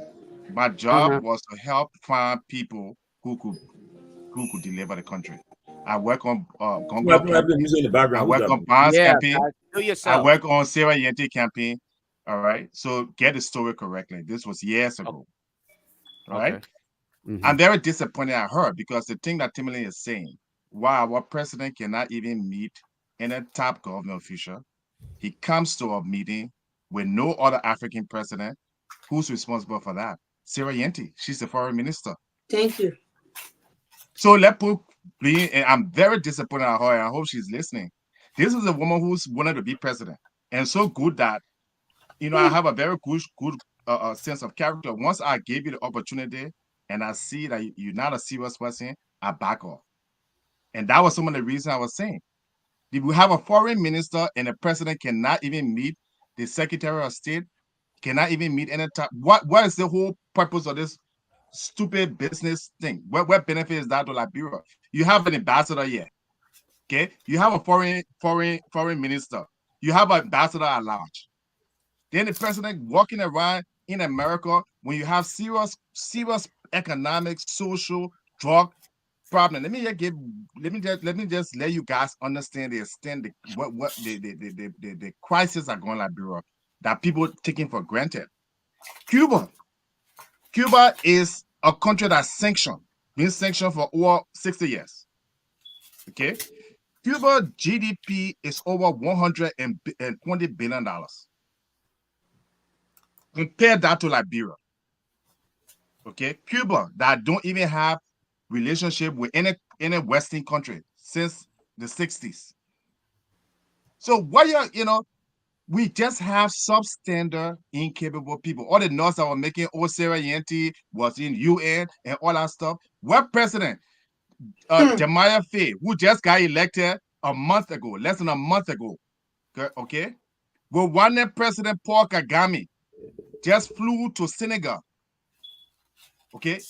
Just flew to Senegal to meet with him. This is a 44-year-old man, okay? And we have a president that been in public office for 40 years, that been vice president. You can't even get an African leader. Yeah, you can't even get an African leader to just come to Liberia just even as a public relations stunt. Then you say you got a foreign minister that qualified. I don't see anybody in our government that have the capacity. When I say these people are incompetent, you think that's a political thing or that's a cliche or something. They are very incompetent. They don't even know their job. They don't even know what a job is.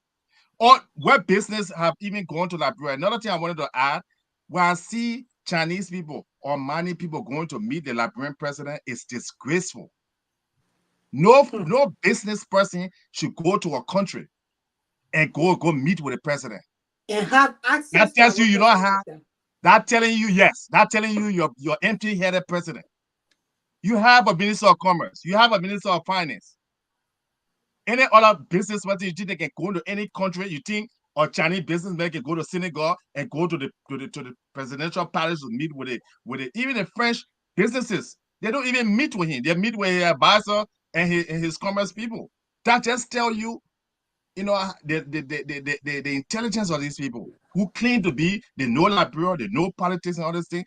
And I just reached the point where I just want to hear how we can just move forward. Let's just talk about now what's the next step for Liberians to move forward. But yeah, leave this, it's garbage. Nothing's gonna come. You come to a meeting for what? What is the essence of coming, spending almost $2 million? The meeting is over. Why are you still finding around America? The meeting has ended. President goes somewhere. You're so busy. You go to the meeting, maybe the next day or the same day, you're out.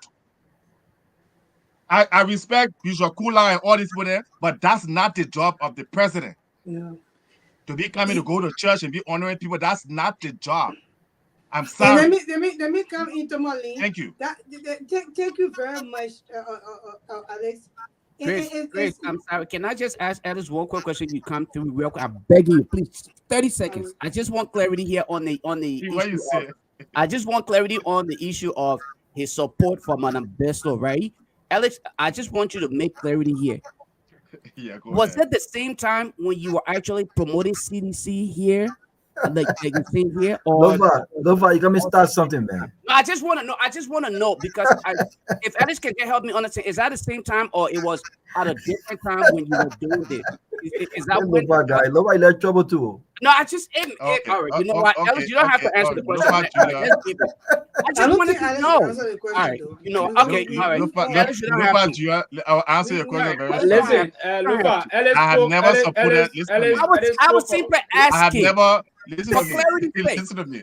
And Let that's me an answer the important, next Lofa, that's a very important question you asked it just now. But I would because advise, Lofa Julius Lofa, without leave of Biami or Tia become president of Liberia. Lofa, Lofa, for that's the record here, that's an I have important never question. supported CDC. That was a gift to me by a girl I was dating at the time, and I wore it and I was joking.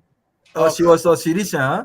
Wuyashe? Yeah, she See? was and she See, gave now me the you t-shirt, clarified that. That's and I good. wore the So, t-shirt. all right, Cyrus, Thank you. great. Go ahead. I'm sorry. By the way, the guys watching the show right now. I mean, like, you know.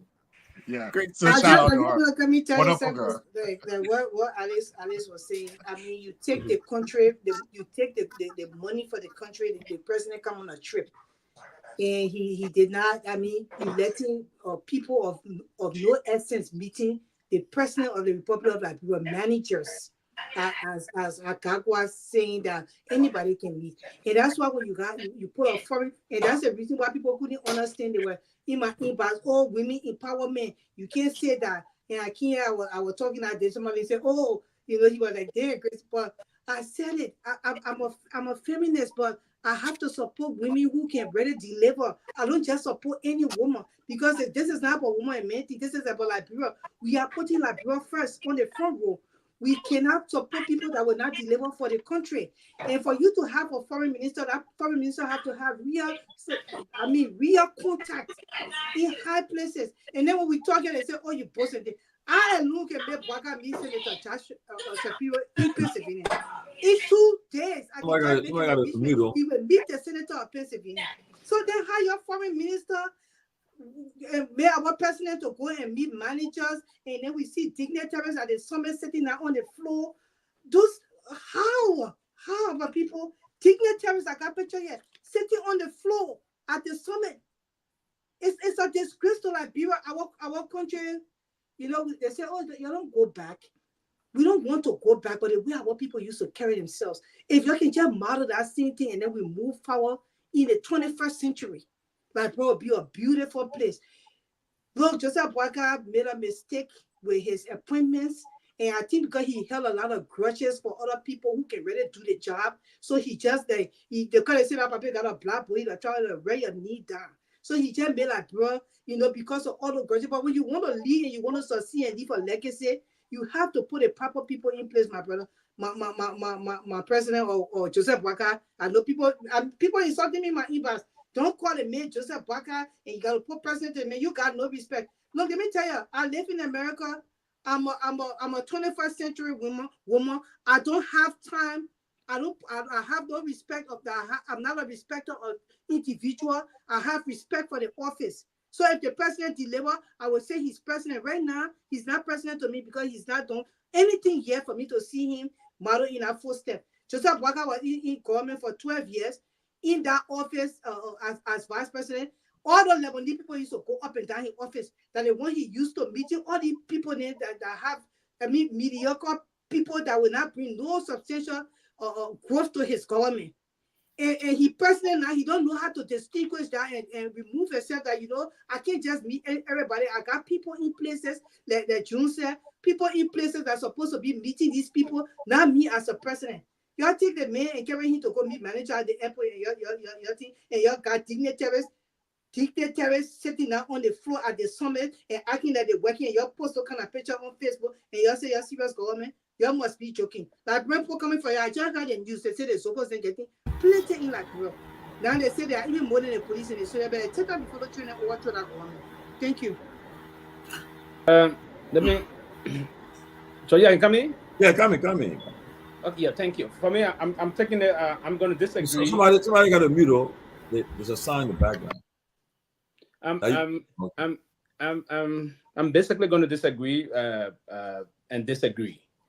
From the Rawa perspective, I will tend to disagree with him from the issue about the president coming to the country and particularly going to Atlanta, and the issue about Delta Airline moving back to the country.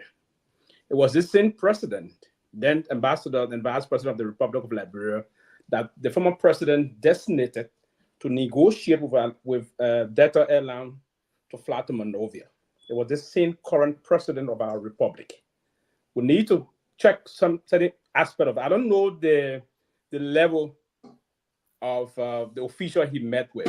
I was not in that meeting, but I won't want to downplay that kind of a meeting about Delta going back, because he headed a process. He was tasked with a responsibility then with President Salih to engage the Delta leadership to ensure that they fly to Monrovia. The flight pattern was from Atlanta to Accra, and Accra, Monrovia, Accra, pick up, or sometimes Monrovia directed to Atlanta.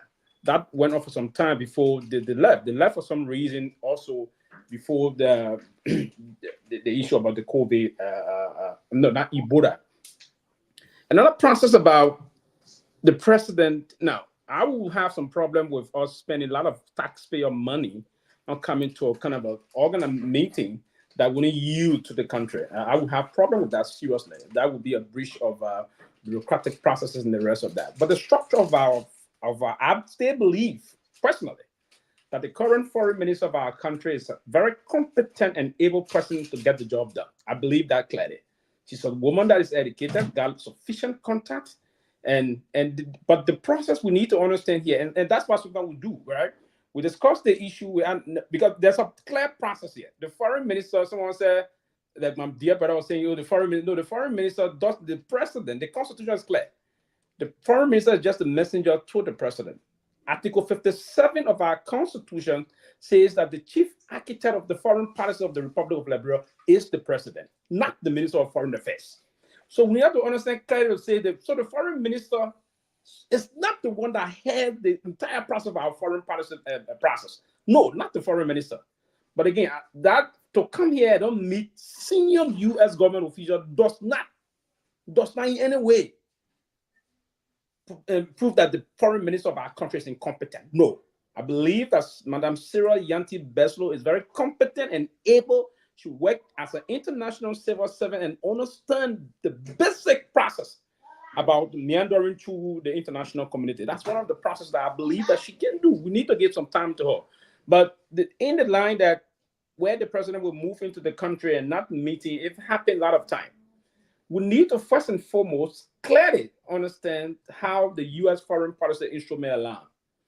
Now, for the U.S. president to meet, and since Madam Salih was the only president basically during our recent history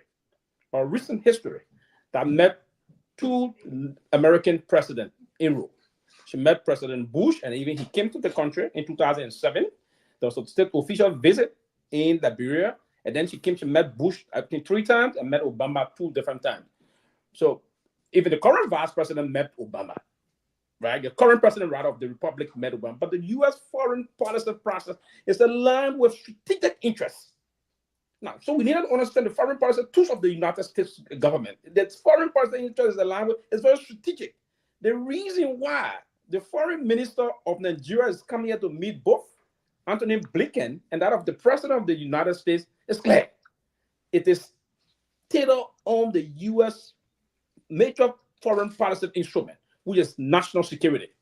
We understand clearly the United States of America will have to require or need Nigerian collaboration and cooperation to fight against international terrorism. And so one of the strategic reasons why they will always time to time align with Nigeria and will not hit them and the way that they hit other countries that are having emerging democracy and don't have some major foreign policy instrument that could back their process. So I would believe clearly, the president came here, he didn't meet a profile government official, but that does not negate the reality that it was not a plain issue. This is America. So that we have to put those things into play. But to say that process of going back, this same man negotiated that to fly to Liberia before.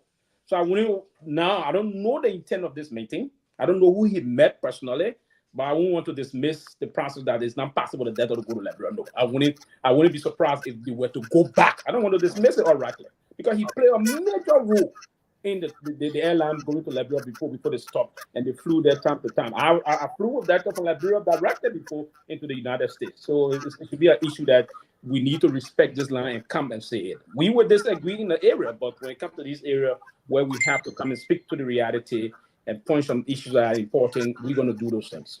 Yeah, but let me just come in quickly. You know, when it comes to the issue, don't forget this president. He became president. He did not attend the ECOWAS summit, the African Union summit. These were important. He should have attended. He did not attend it. And then number two, to come to the USA, when it comes to that issue about Delta, I think it was Robert Johnson and Richard Anderson, the CEO of Delta, with President Salif, that initiated that Delta coming to Liberia, if I'm mistaken. He, as vice president, vice president, was taxed by the president. Yeah, but if that was so, he would have indicated it when he was speaking. He would have said that he played a role, but he did not indicate it. He just said the discussion we had at the airport, when Cynthia came, she would talk more about it. And when Cynthia came, she didn't talk much. She only said she didn't talk much about the Delta issue. She was talking about relationship, about education, so forth, but nothing much about Delta. Because even when he announced about Delta, the people they clapped for him, but then he said when Cynthia comes up, she will talk more about the issue we had, the discussion we had at the airport about Delta, but because there are certain conditions, for instance, that have not been met, that met at the airport of Liberia for Delta to start flying at the Monrovia. They only fly to Ghana and stop Ghana, you know. And have we taken care of the security stuff at the airport, the runway, all this stuff, the lighting and so forth? So, but I just Let me answer that question. When it comes to the issue of the airport,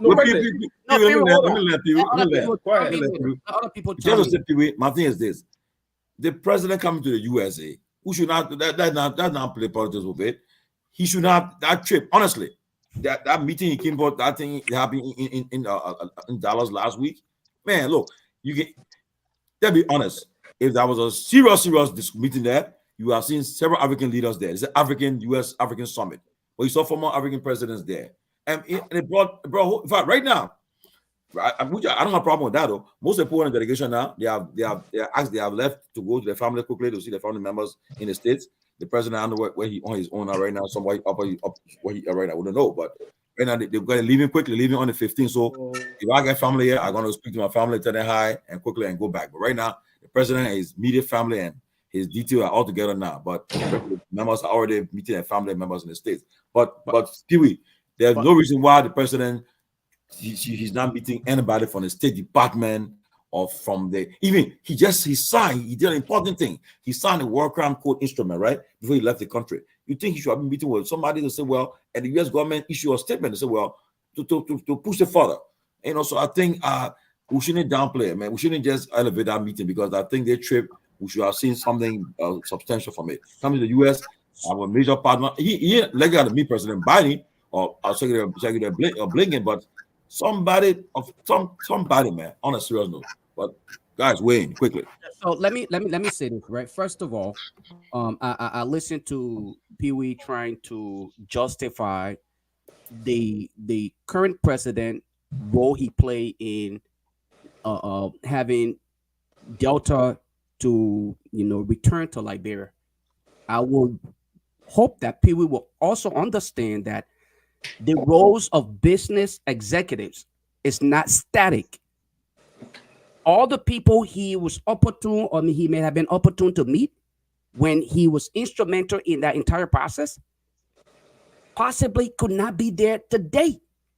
So when Robert come on here and say, look, he was meeting with managers, airport managers, it speaks volume. If you're serious, you're looking to meet executives because these are people who make the decision in the interest. I mean, this is business decision. You're not talking about airport managers.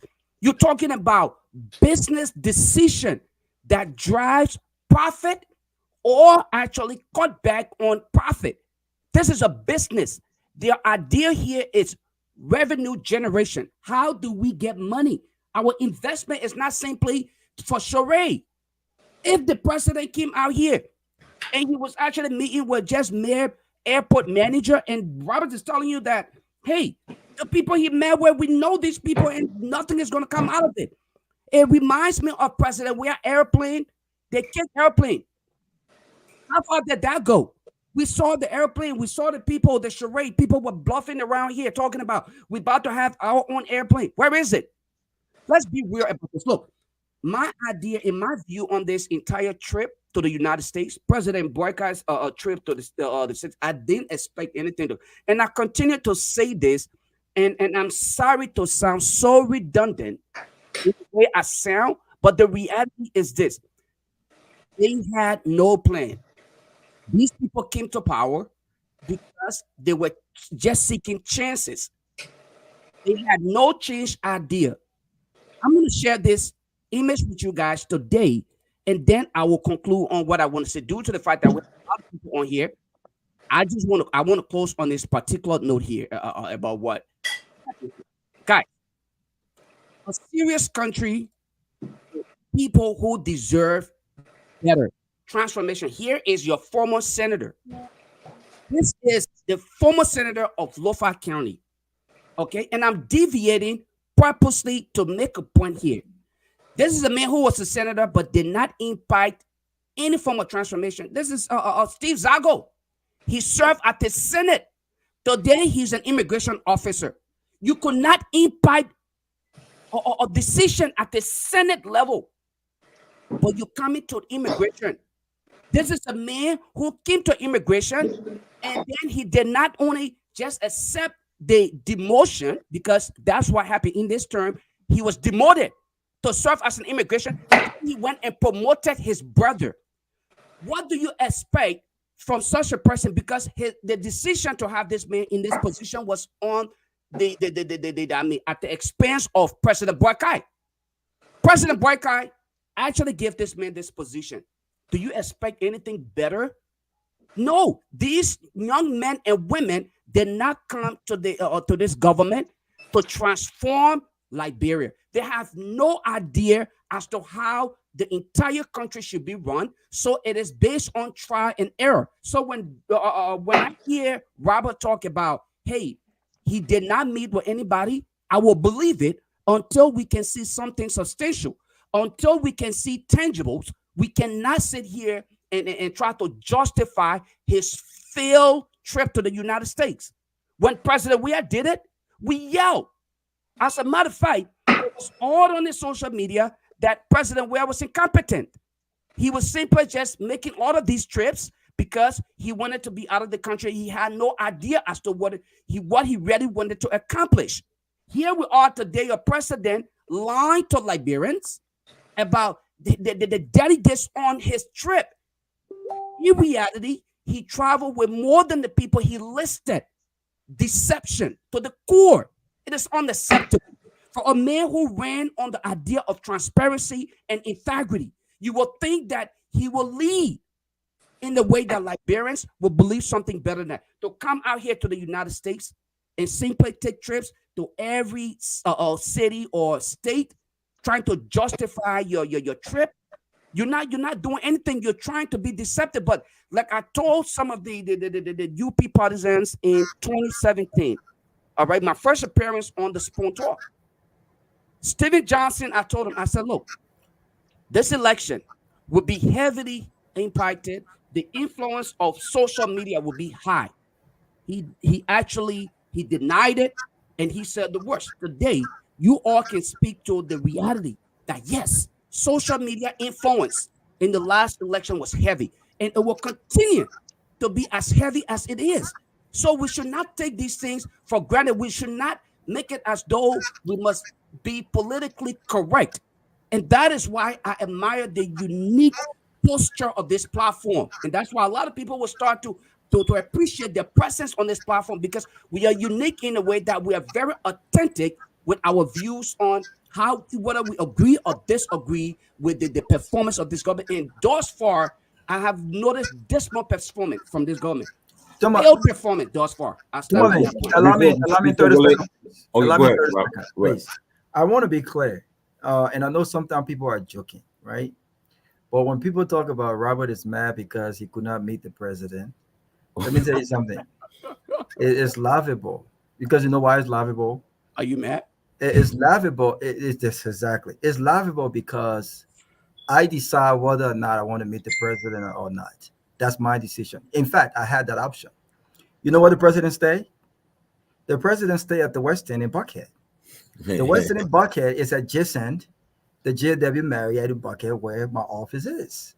And do you also know who run the West End in Buckhead? You see, when you guys start making all these assumptions about people, you got to slow down because you don't know people, you don't know us, you don't know our capacities, you don't know our connections. I served this community as vice president, the youngest ever. There are people in this community that tremendously respect me. And by the way, yesterday, after the president left church, I was given the opportunity, along with members of the concerned Liberian group, because Lama is in chaos right now.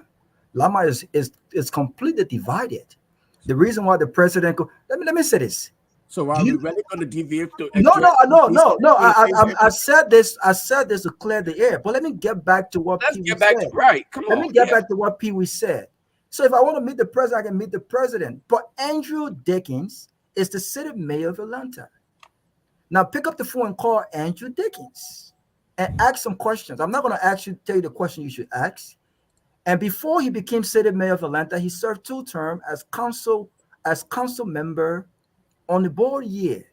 You mean to tell me that the president of Liberia could not pick up the phone to any Liberian in this city to say, look, or the foreign minister say, look, how do we get in contact with Andrew Dickens? I know how to.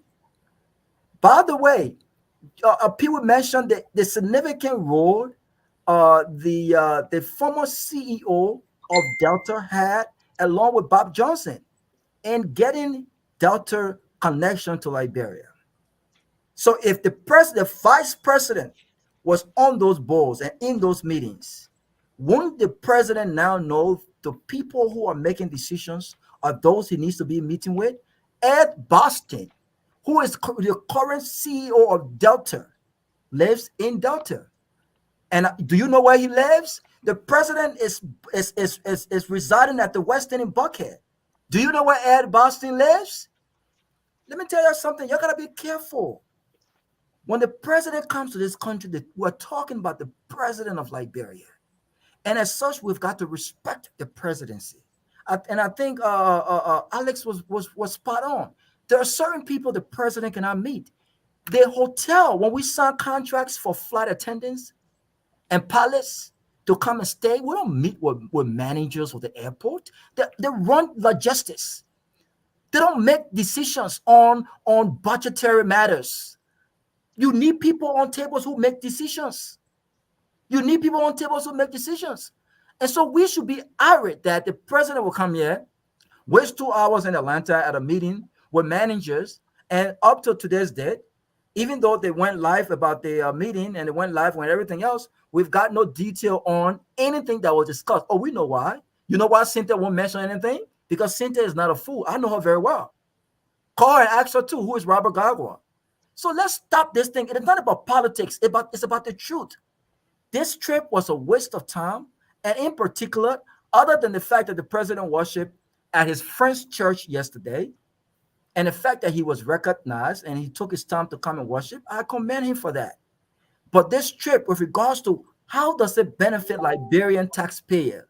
What are the returns on investment? I'm waiting to hear the argument upon arrival in Liberia. I'm waiting for that. So it's not about Robert being mad about the presidency. I meet who I want to meet. I got some good friends. I got some really good friends. It's not about that. It's about the facts and it's about the truth. Okay, let Willie come in, but before Willie come in, don't forget though when President when President Weah was president, I think President Boga said that when the ministers came here, they said they met truck Uber drivers. Yes, and he said they accused him of being Uber drivers. I think when he appeared on Spoon at the time, Keff Hassan asked him, say, did they really be Uber drivers? And he said no. He said, can you apologize? And the president now apologized on Spoon that he was wrong for saying that. But Willie, you can join the conversation. Yeah, I mean, I'll have to agree with Alex Jones here and also Robert, man, that this trip, it comes across as being, a waste of taxpayers' money. But also, I think it misrepresented the trip on the Executive Mansion website. Even I went to the African business website, and from what they're saying, they're making it seem like the president made economic strides by meeting economic partners for progress in order to push the economic situation in Liberia. It shows the drive and progress, on his part based on the people he met.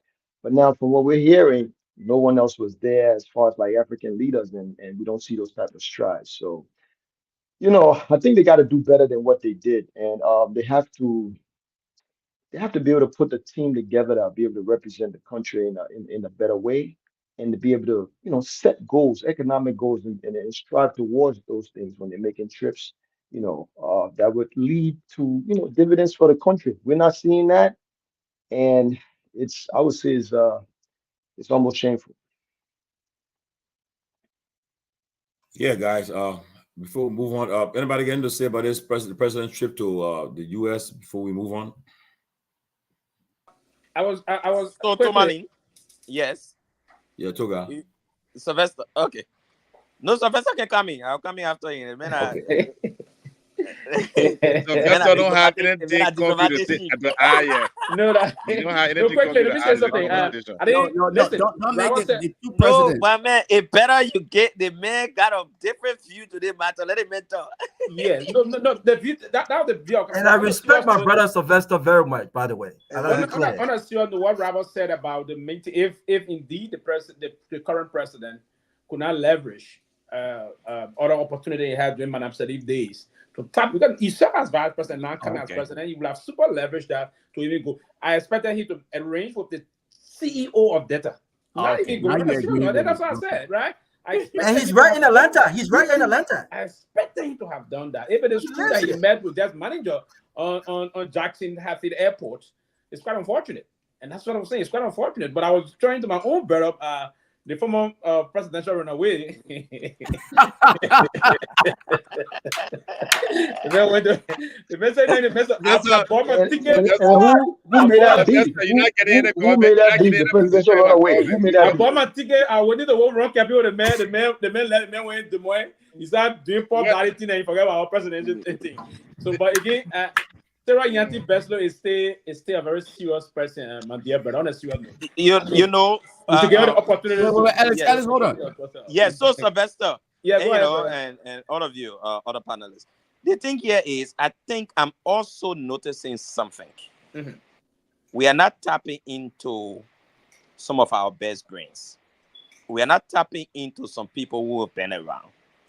I think this entire thing about, President Bouaka has been in government for some 42 plus years, seem to have overtaken everything, and everybody thinks that, he can do anything. He understands everything. Simply, no man is an ally.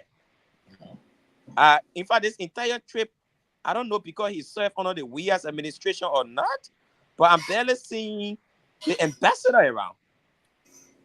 I don't know if anybody has seen the ambassador of Liberia to the United States on any of these delegations, but I think the ambassador needs. No, the ambassador is not there. Ambassador Jeff Donner is not there. Jeff Donner is not there. Because this ambassador probably has not been changed, or everybody thinks he's a CDC guy, he's a WEA's guy, so nobody wants to utilize his capability. I think that's a problem. This guy has been serving for a couple of years. He understands the terrain. They need to utilize him. That's one of the things. This entire experience, and one of the reasons why you see people are critiquing the Unity Party the way they're doing, because people expect better of them than the CDC. They have over the years portrayed themselves as the most experienced group of people this country has ever had. They bring all of the knowledge, they bring all of the ideas, so people expect more from them.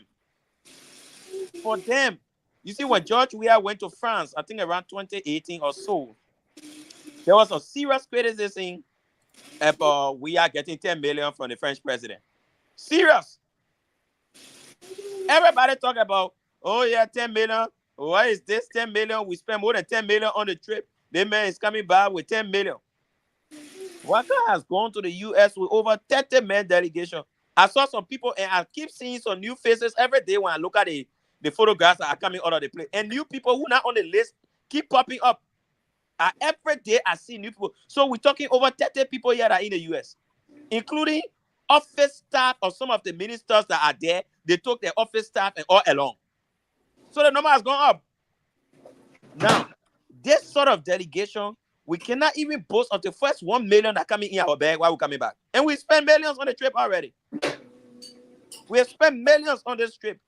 Now, Sierra Leone is going home with 412 million.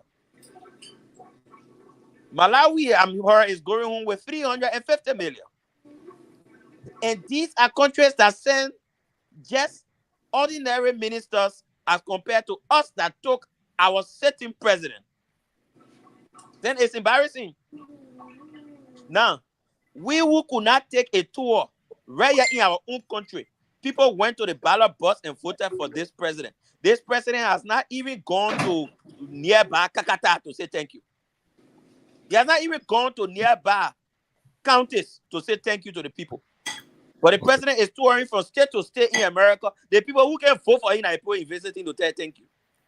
Okay. It's unfair to our people. You see, it's unfair.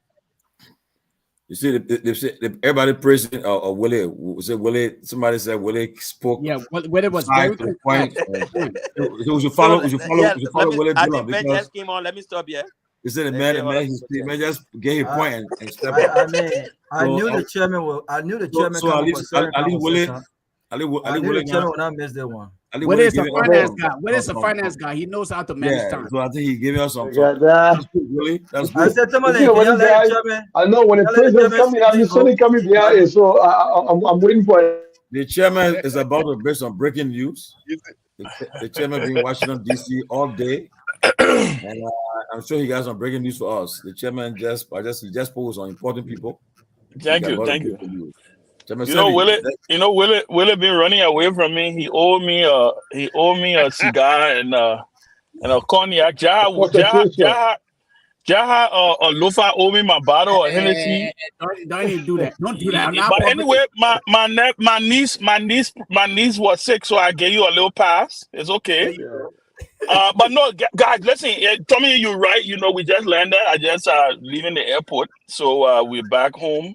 Had some strategic conversation, and I can tell you. Look, let me say this. No, I'm back home now. I parked my car to the airport. I just landed. Yeah, so I just. Rent your car or your own car. My own car. That boy here, that's my own car.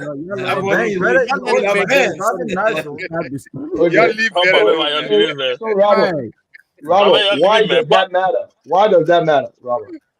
But let me say this, guys. Right?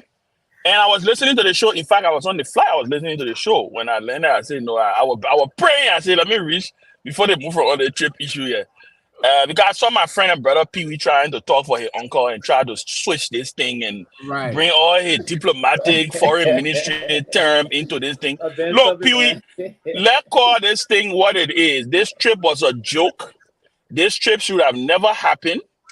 I think, look, let me tell you something. I think when a president gets on a plane, especially when he makes his first major trip on the shores of the United States, a Liberian president, by the way, not just any country. Let's take for the record, a Liberian president, right? Because it's very important based on what people are going to be reading when the Liberian president visits America.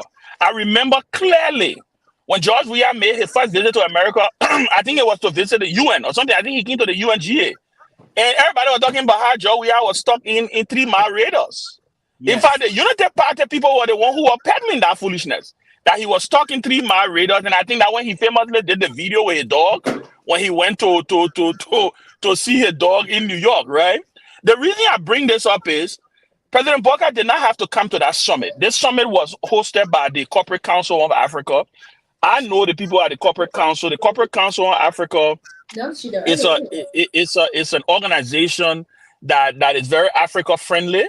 What they normally like to do is they would like to get as many heads of states as possible to kind of beef up their program. And I will tell you this, yes, the prestige of their program. But let me tell you this.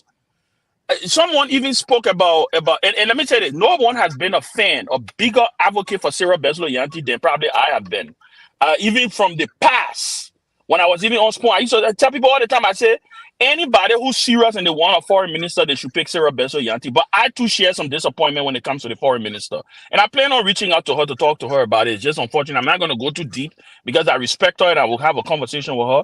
The fact of the matter is, this was a diplomatic faux pas, I mean, Pee knows the word I'm talking, he knows the lingo I'm speaking here, right? So diplomatic faux pas. The first visit of the president of Liberia to Washington, to America, you're not visiting Washington, right? You meet with Linda Thomas Greenfield on the sidelines of the U.S. Business African Summit, which is fine. Linda Thomas Greenfield is a member of the U.S. President's cabinet, but nothing comes out. Like Tomalin said, nothing's on the State Department website. There's nothing official. It could have just been, hey, I saw Linda in the hallway. Hey, Linda, we need to talk. Let's chat. Joe, I will come and speak to you. Let's not forget, Linda Thomas Greenfield is an honorary Liberian. She has a Liberian passport. She was given Liberian passport when she was leaving Liberia by President Ellen Johnson Sirleaf. So she's an honorary Liberian. So she decided that, listen, I will go ahead and speak to Joe and we'll have a conversation. It is disheartening because, like Alex Jones said, you got to be serious when it comes to these things. Look, the president of America not just going to get. Do you know? I noticed something, and let me state for the record, and I stand to be corrected. I don't even know if President Barker has Secret Service protection on this trip. I know he have local state security assigned to him. Most of those white people you see assigned is the particular state that he enters. They provide him with state troopers and stuff like that. No, There's a lot. He has Secret Service. Okay, good. Because I wanted to be clear because it just looks bad. It looks bad that he's here. Like you said, Robert, he went to the airport. Look, the president of Liberia meeting. You know who the president was meeting? He was meeting people of what he need caliber. Stephen Johnson, who he appointed as one of the directors at the airport. That the kind of people that Barker was sitting down with. Like you said, that meeting, the foreign minister said should not have even been in that meeting. The foreign minister should not have even been in that meeting. And lastly, I want to speak on the Delta issue. Again, I think Pee Wee was dead wrong. He was dead wrong. The issue of Delta started, truthfully, somebody said Robert Johnson. When Robert Johnson went to Liberia, when he started building his resort, the whole issue was to begin what Ghana just recently stole from us, the year of the return, this pilgrimage thing. That was what Robert Johnson was trying to accomplish. You remember that how they did the Kennedy thing. They said, they were going to build a new Kennedy. And then they said, we'll get Delta to come to Liberia. But it took the instrumentality of President Sirleaf. President Sirleaf was hands-on. He had relationships. The president of Delta was involved. In fact, the first flight that Delta took to go to Liberia, I should have been on that flight, but I missed it. I remember very clearly the president of Delta. There was a lot of dignitaries who attended that program. So the truth of the matter is Delta are not flying to no Liberia. It doesn't make economic sense for them. This is not about them loving Liberia or Joe Boyka went to Atlanta and people wanted to make him feel good. Look, it does not make economic sense for Delta to fly to Liberia. Even when Delta are flying to Liberia when they used to Tomalin, when you stop in Accra, everybody get on. Only a handful of us used to stay on that plane to go to Liberia. That's the reason Delta left. Delta left because of, yes, there was security implications, but because they were not just making any money. It didn't make sense for them to continue to fly. We hope and pray that our route will become more attractive. We will do more things to be able to incorporate tourism into our country. And then you will have the Deltas, you will have the Uniteds, you will have the Americans, you will have all of ththese airlines wanting to fly. But I just wanted to come in because I saw my brother Pee Wee struggling to defend his uncle and to make it appear like, it's the diplomatic thing and he ain't got to meet people. Listen, if the president knew he didn't have these high-level meetings lined up, he should have sent his foreign minister to this program. He should have planned a much better trip to the United States, especially, like you said, Tommy, knowing that he had just signed, I think, on the War Crimes Code. I'm extremely shocked at the low level reception that he is receiving in these United States. Quickly, I think the president should, when he returns to the country, I think for the next trip to the U.S., especially to get that money, that compact, that I want Liberia to get that money. That compact that all these countries that Tommy, you know, I told you this thing before, and I will say that before I leave. I told you that thing before. I know we all want Liberia to get compact, but listen, this is a competition. They're not because we love Liberia and they get 1 star in the flag.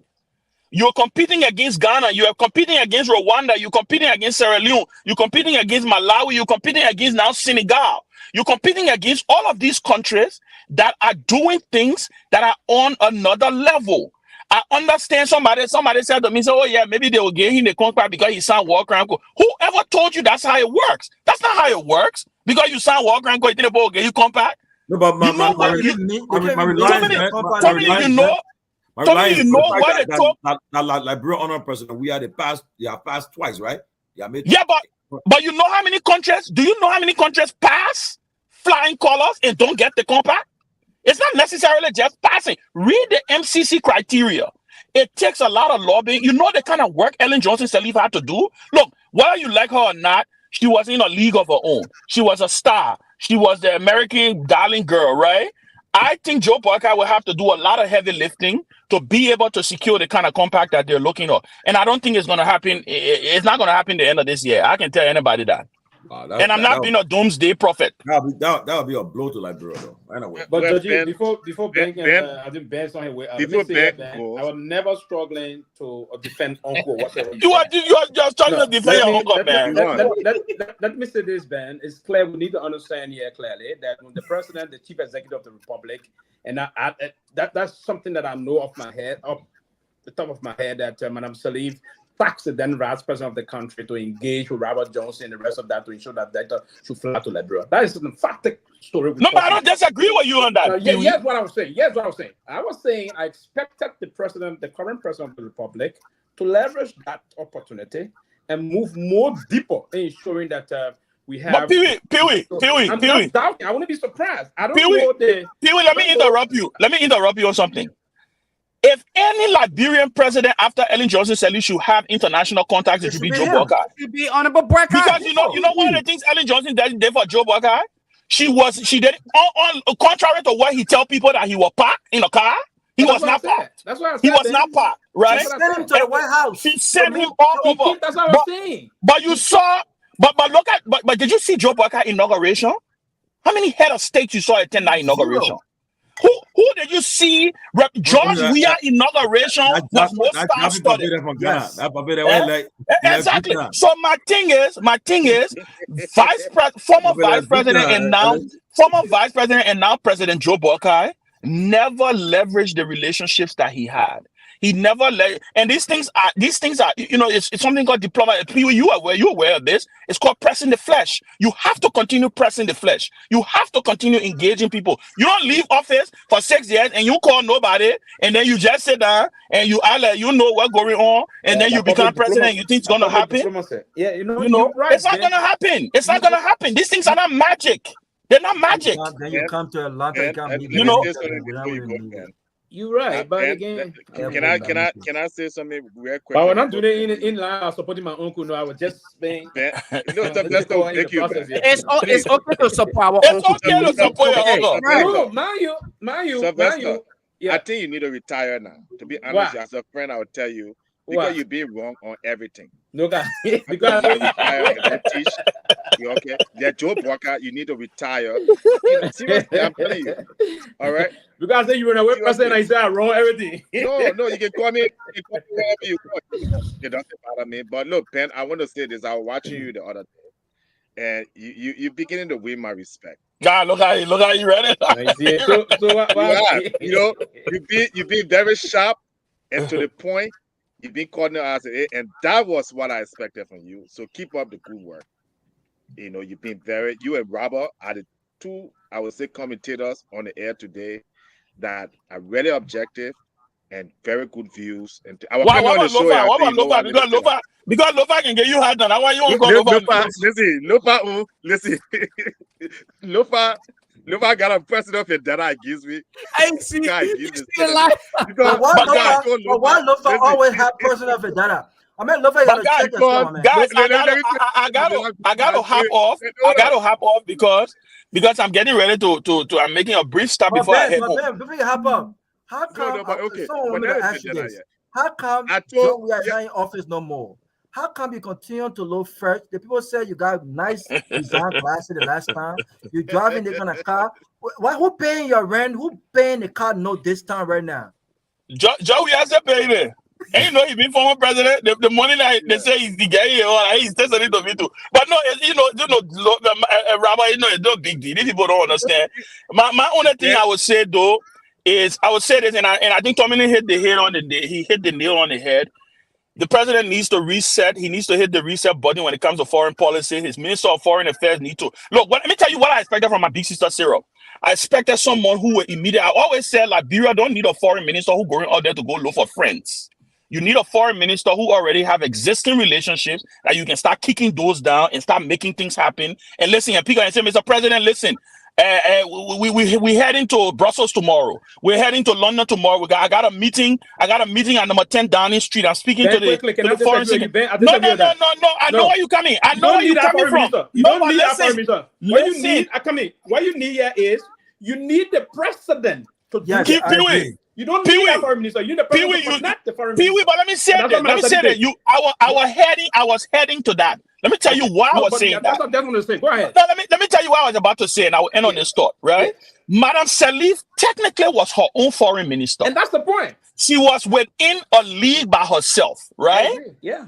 When you have a president like Joe Biden, and the same thing happened to President Weah until lately, I think Kimaya found his footing of lately in the game. He found his footing lately in the game because he had come from the UN. He was now trying to start, rubbing shoulders and stuff like that. When you have a president that is not quote unquote an international diplomatic star like the way Ellen was, you also need a foreign minister who will be able to complement that president. And what you will do, let me tell you the argument I was going to make.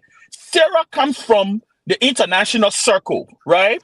Sarah should be able to say, hey, I have this contact, Mr. President. I just need you to close the deal on this one. I just need you to make a phone call here. I just need you to do this here. But again, like I said, she's been on it there for a 1 or 2 months. I'm waiting. I'm giving her the benefit of the doubt. But I think what she needs to do, she needs to get a little proactive. In fact, the other day I said Charisma is acting more foreign ministerish than my big sister Sarah. So I want to see her break out of that mold that she's in. I want her to go out there and start to make some of the moves that I think she's capable of making. But so far, I think the Boyka administration, when it comes to foreign policy, has fallen flat on its face. And Ben, she will not do that. And I'll tell you why. I'll tell you what's the problem with most of our professional people. Okay? They take a position in government and they undermine their own integrity. Okay, and it goes back to even the finance minister. It goes back to many of the ministers. If I appoint you as Minister of Foreign Affairs, I'm not supposed to really determine. You're supposed to come to the table with a policy. You're supposed to have an agenda. Even though the president is the chief architect, I agree. The president is the chief architect. If you don't have you should be able to come to help to build on the president, to help the president build on it. Yeah. Same thing here with the finance minister and all the people in the government. First of all, you talk about the Delta Airport. That's the Minister of Transport job. Agree. Yep. Joe Biden should have never been in that meeting. He should have never been in that meeting. First of all, as a Minister of Transport, you can pick up the phone and call any airline CEO if you're ready for somebody who and invite them to Liberia in your office and say, I want to have a discussion about opportunities in the country. What kind of Liberian ministers do we have can do that? What kind of politicians, like you said, Ellen Johnson-Sirleaf she has those contacts. She's somebody who is capable. If she were working as foreign minister, why do you think Ellen Johnson-Sirleaf turned down jobs in the government? Okay, because she has integrity. Sarah Yenti, the first thing Sarah Yenti gets there, she wants to please Boyka. I will hear Sarah Yenti. I used to talk all the time. She can't even call me again because why? My name in the black book for Boyka. To hell with Boyka. You're doing your job. If you need to why in the black book? Why you need a black book for? No, because you know Boyka, they say Boyka carry a book around where when you say something about him, so I know my name or what I book, and I hope it remains there. Because the thing about it is that as a professional person, Dylan, congratulations on your new executive job, and my brother, all right.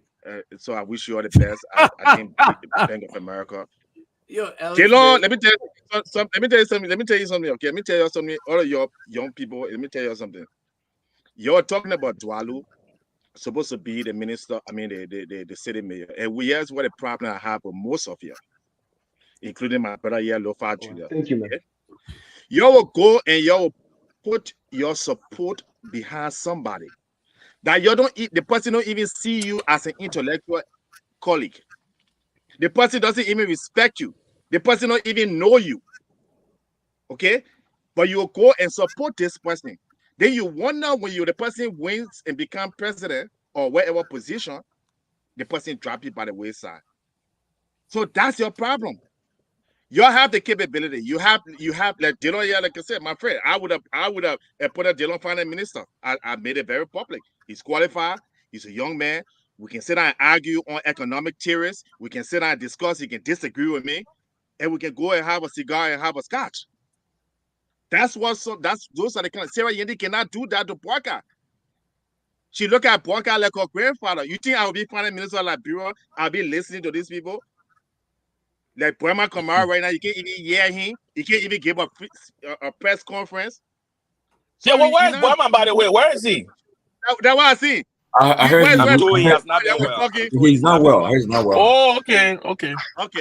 Well, all of you here who are saying, so when you say qualification, I hope Sylvester, because Sylvester does not understand what qualification. Say somebody is qualified for a job, it's not education. It's not that you work certain places. It simply means that you have the ability to perform a task. It doesn't matter whether you went to Harvard or you went to wherever school. Okay, like you are saying, Tomaya, he was a good foreign minister. He didn't have all of the credentials. He didn't have all of the flair behind him. But I saw how he conducted himself, and he earned my respect. Yeah. Initially, I had my issues with Kimaya, but like I said, I think he came along. He really did come along. So let's start looking at performance. What I say was my sister, my big sister, my friend, she has done a poor job, and actually, I would think if she wants to save skin, now is the time to resign. No, man, I think that's a little too harsh. Yeah, I think that's a little too harsh. It's not going to allow her. Too soon, too soon, guys. You see the thing about it? You see the thing with you people?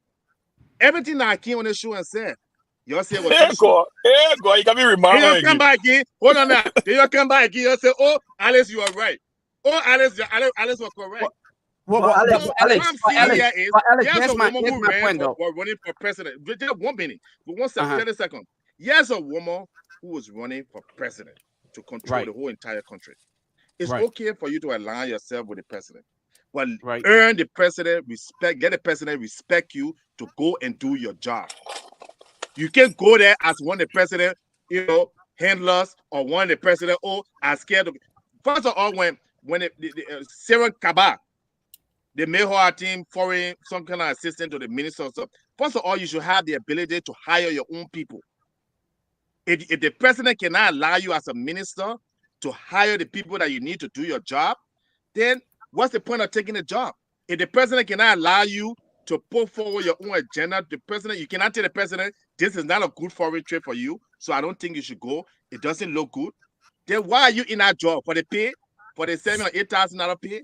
That's what I'm saying. For her to save face right now, she needs to resign because this would take away all of her credibility. Guys, Alex and Lofa, I beg you, I'm going. 1 minute. I'm going. Let me just close. Great show, guys. Thank you for holding the fort down. By next week, we'll be a little more frequent. There's a lot that we're working on. Be some major news in the coming days. We should be breaking some major news. And it ain't got nothing to do with Liberian government, just for the record. Let me just state that. But let me say this. I am going to say this. I saw a report from my brother Eddie Jawolo from Nyenwolo. I've called it, I can pronounce the name wrong. Nimot. Nimot. And I see that it said Boyka scored 10 out of 100%. 10% out of 100%. I have been a proponent of, I'm a strong proponent of you will determine what kind of president or president will be after the first 100 days.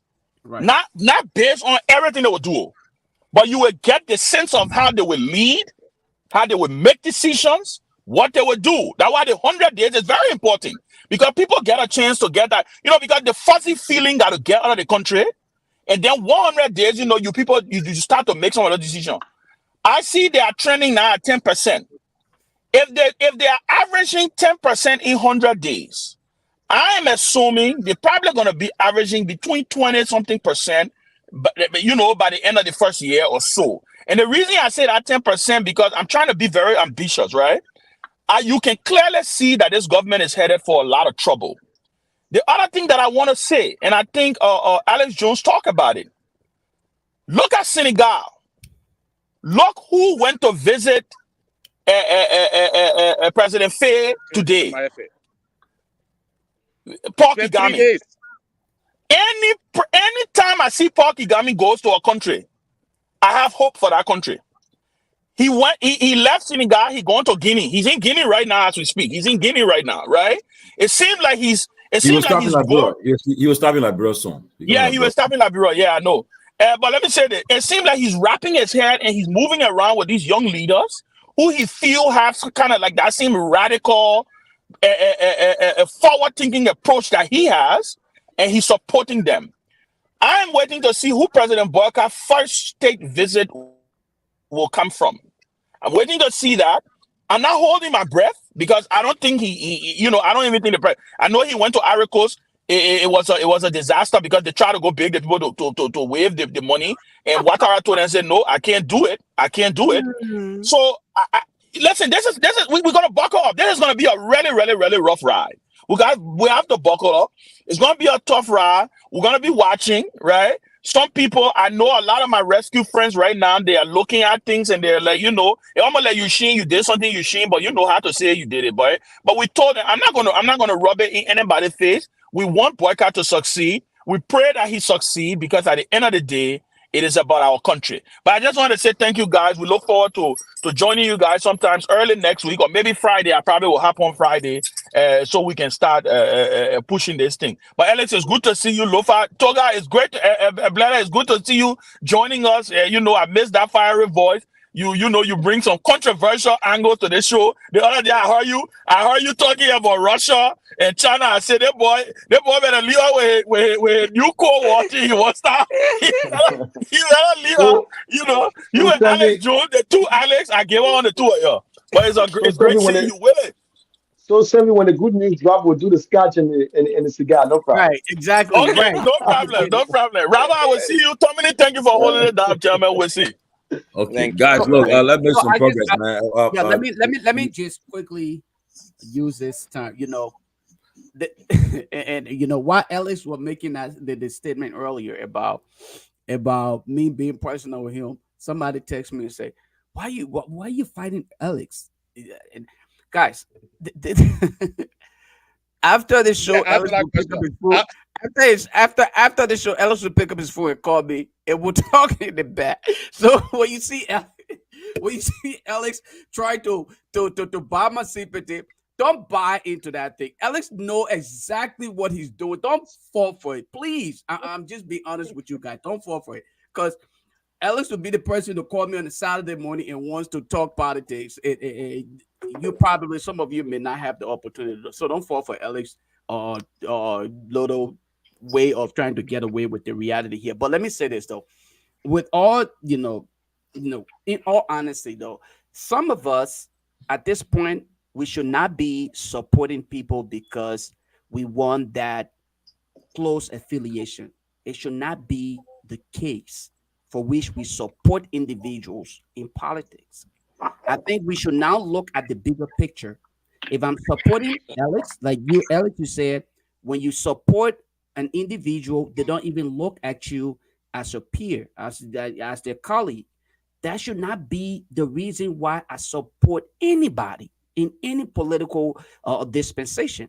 My idea should be your competence, your ability to implement.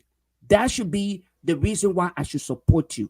Based on your ideology, I should see reason to support you because I believe that you can be successful at implementing what I expect of you. I shouldn't have to support Alex because Alex is my friend. I shouldn't have to support DeLon because DeLon can pick up the phone anytime and call Lofa and say, bro, let's talk. Okay, what's going on with you and your family? That should not be the basis on which I support anybody because at this point, we are at the bottom of the food chain. We need the best and the brightest to serve in certain capacity. So if we are focusing on those who are within our circle, then we are failing miserably because we will continue to recircle these failed politicians, these failed self-proclaimed educated people, these failed experienced individual who have worked all their lives in government and have nothing to show for it. And we will continue to bring in those who are seeking chances and not those who sincerely want change for Liberia. So I think our focus here, and Ellis, I'm responding to that statement because we deserve better. And we can do better if we are thinking and looking in a much more innovative manner. I think we can do this. Our generation cannot fail and will not fail Liberia. But if we don't change our thought process, we continue to focus on this clique. Everybody want to be rubbing arm and shoulder with people. I know this guy. I know that guy. We will not move Liberia forward because we will continue to use the same group of corrupt politicians, and then we will end up continuously going downward. So, and I just want to say that, and that's the reason why today, within Lofa, you right? supported Tyrus DeLong, and you can't support me. No, I didn't say I would not support. See, now you about to change this. Yeah, but guys, guys, let me progress on a serious note, right? But on a serious note too, at the same time too, Lofa, I like what you're saying, but if, for instance, DeLong have done some positive, but you will not praise DeLong. He said one of the things that you gotta be objective. No. Tomalin. I come in now. Right, go ahead. Because I know you have a problem. You don't take it personal, politics personal. That's the reason why you see some of us go Liberia, we can be with the people on both sides. Because why? Like Robert hanging with everybody in Liberia. That's how you do it.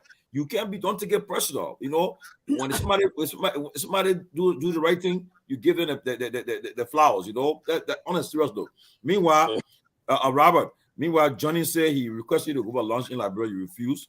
He's not happy with you. Our man in the chat room, Johnny. Yeah. So Johnny, and then I come in, Robert. I got to respond to that. Meanwhile, while we're sitting here, you got Steve Warner just arrived in Ghana. I just heard why he can't go to Liberia. No, you got the prince. How do they call him? Prince, the prince of what the guy name? Prince what?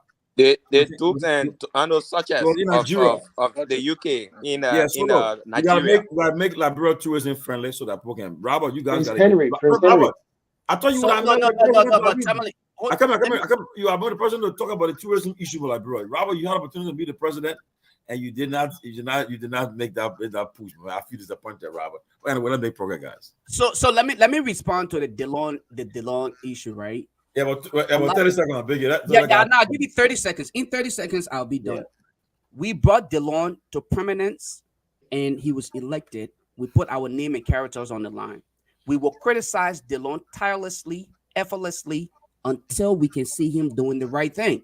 Thus far, okay, few things that DeLon promised some of us that he would do. He is yet to do those things, and he continued to go in the wrong direction. One, he said he will fight for salary reduction. All he continued to do is grandstand about things that really don't matter at this point in time. That's one thing he lied about. DeLon lied profusely about that particular aspect, and he continued to behave as though he's a victim because he's an individual. But what he really wants people to know is that he's running some kind of a rehabilitation center. He would take to every radio station to highlight that part of his adventure at the Senate, as compared to say, I am fighting for the reduction of salary, and several other things we talk about. When you see me criticizing DeLon, it's not personal, but it's simply because we promised Liberians something, and we are failing on our promises. So those who were elected must be held accountable. That is why I will continue to hold him accountable. Let me get my closing, and then I will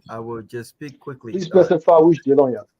No, okay. That was DeLon, not your DeLon. No, you're my brother. You know, definitely not. You're my brother. But that's not what you would. But listen, Tomalin, I think that I agree with you.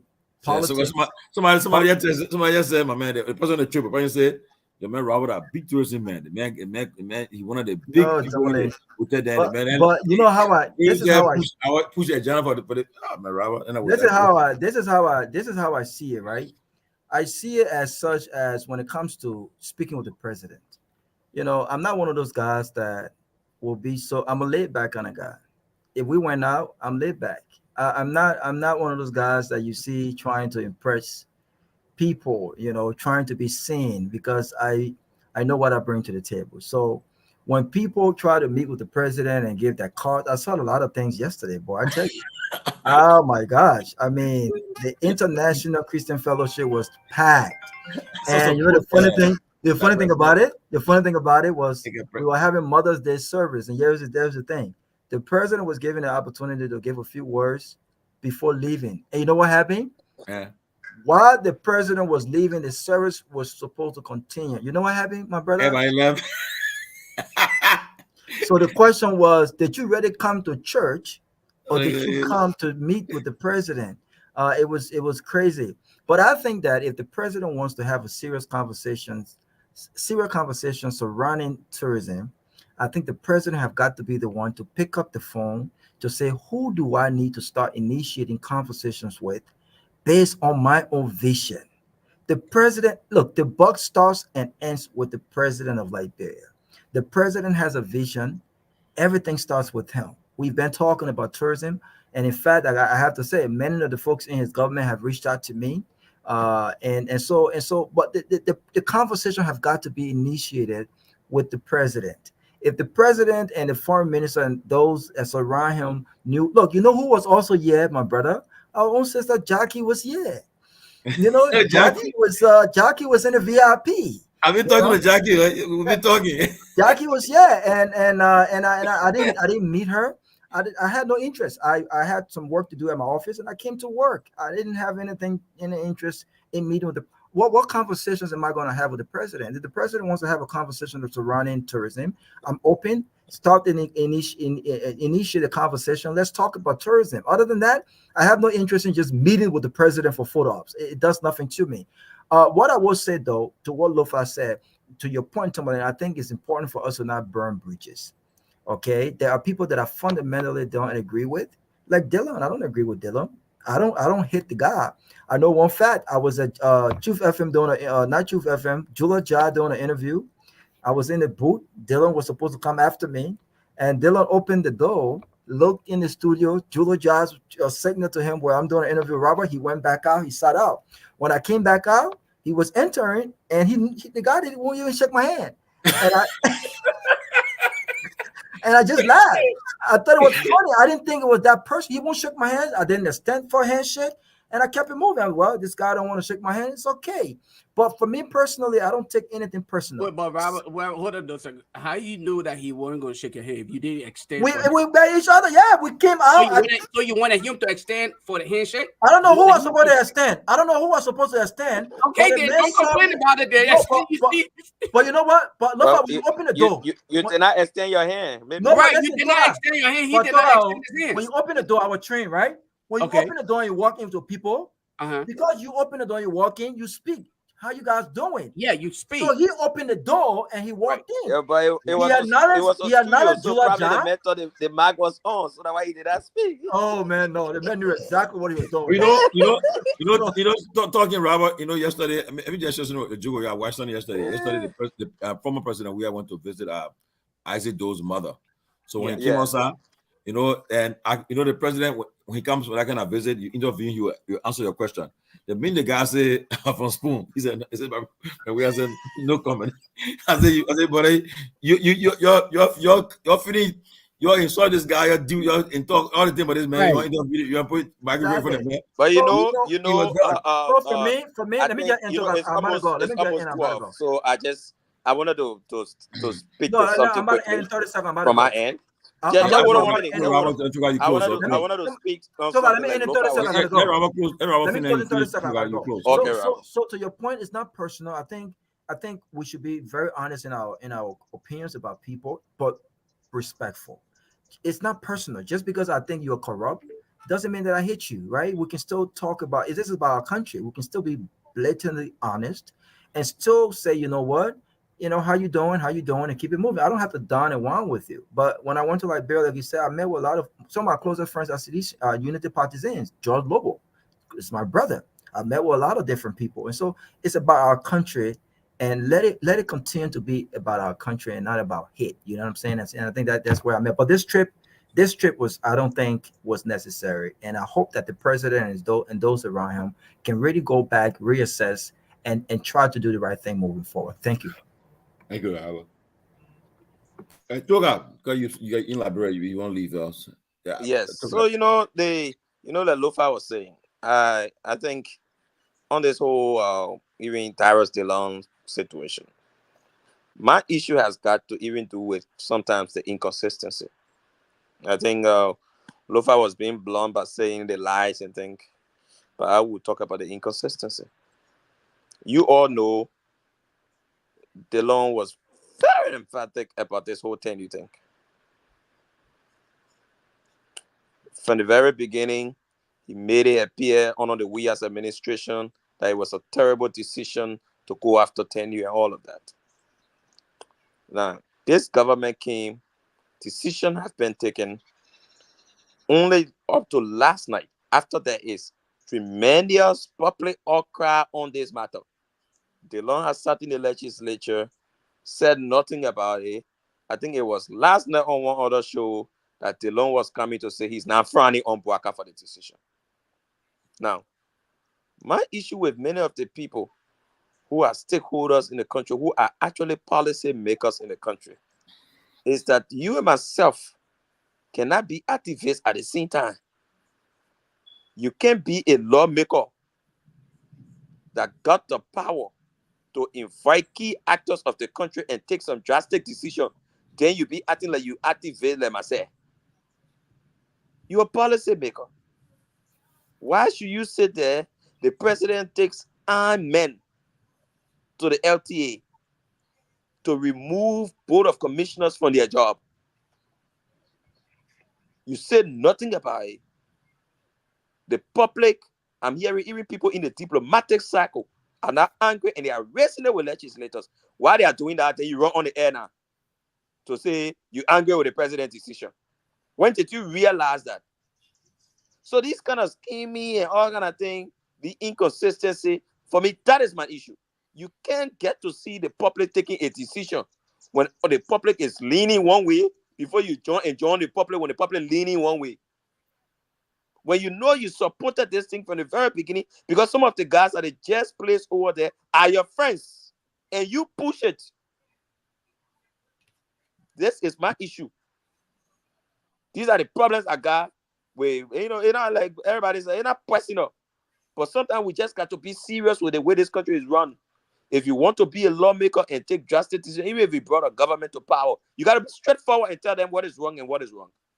You can't come 1 minute, you support an idea, few minutes later when you see the public taking another land, then you join the other side. These sort of attitudes that what got the country the way it has to stop. Thank you. Willie Dillon? Yes. So my closing statement is just that we have to take the governance of our country seriously, man. We have to look for the best and the brightest and make sure that those who have the skills, the mindset for growth and for progress are placed in the right position to where we can harness that and make sure we push the country forward. And that's not being done. But what I see now is just everything is being done from a political standpoint. Who helped get the president to where he is today, who helped finance the campaign, who knows who, and then they're getting these positions. But are they truly qualified? We don't see that. And that's how things have always been done. Those things were done that way during the two-week party days before we came to NDP up, before we came to NPP, before we got to even where we are today. It's always been done. They led to our country being underdeveloped. It led to civil chaos in the country, civil turmoil, and then at the end of the day, we find ourselves at the bottom of the barrel. So if at all we want to make definite progress, we have to be able to do things differently, and doing things just differently has to come about to, I mean, has to be done where we seek out competent people, We set real objectives and we strive to achieve them in a real and feasible, effective manner. If that's not being done, then we're back to the same 6 and 7, and that would not lead to progress. So then, why did we fight the Civil War? Why did we have the April 12th? Why did we do all these things? And at the end of the day, there has been no change. So please, things have to be done differently. We want to see the country move in the right direction. Let's put the right minds, people with the right drive to be able to move forward in the right direction. Willie, before you leave, let me say this though. You know, every time I have the opportunity, I would say to all our friends that look, we our generation, this is our last, I consider our last stand though, the 2029 election. So I know you're not into politics, but look, this time around, we all cannot sit on the fence. We all got to be involved. You got to come in with your expertise, your ideas, and your gifts that you have, and try to help the process. And I tell all our friends now, we should not take it for granted.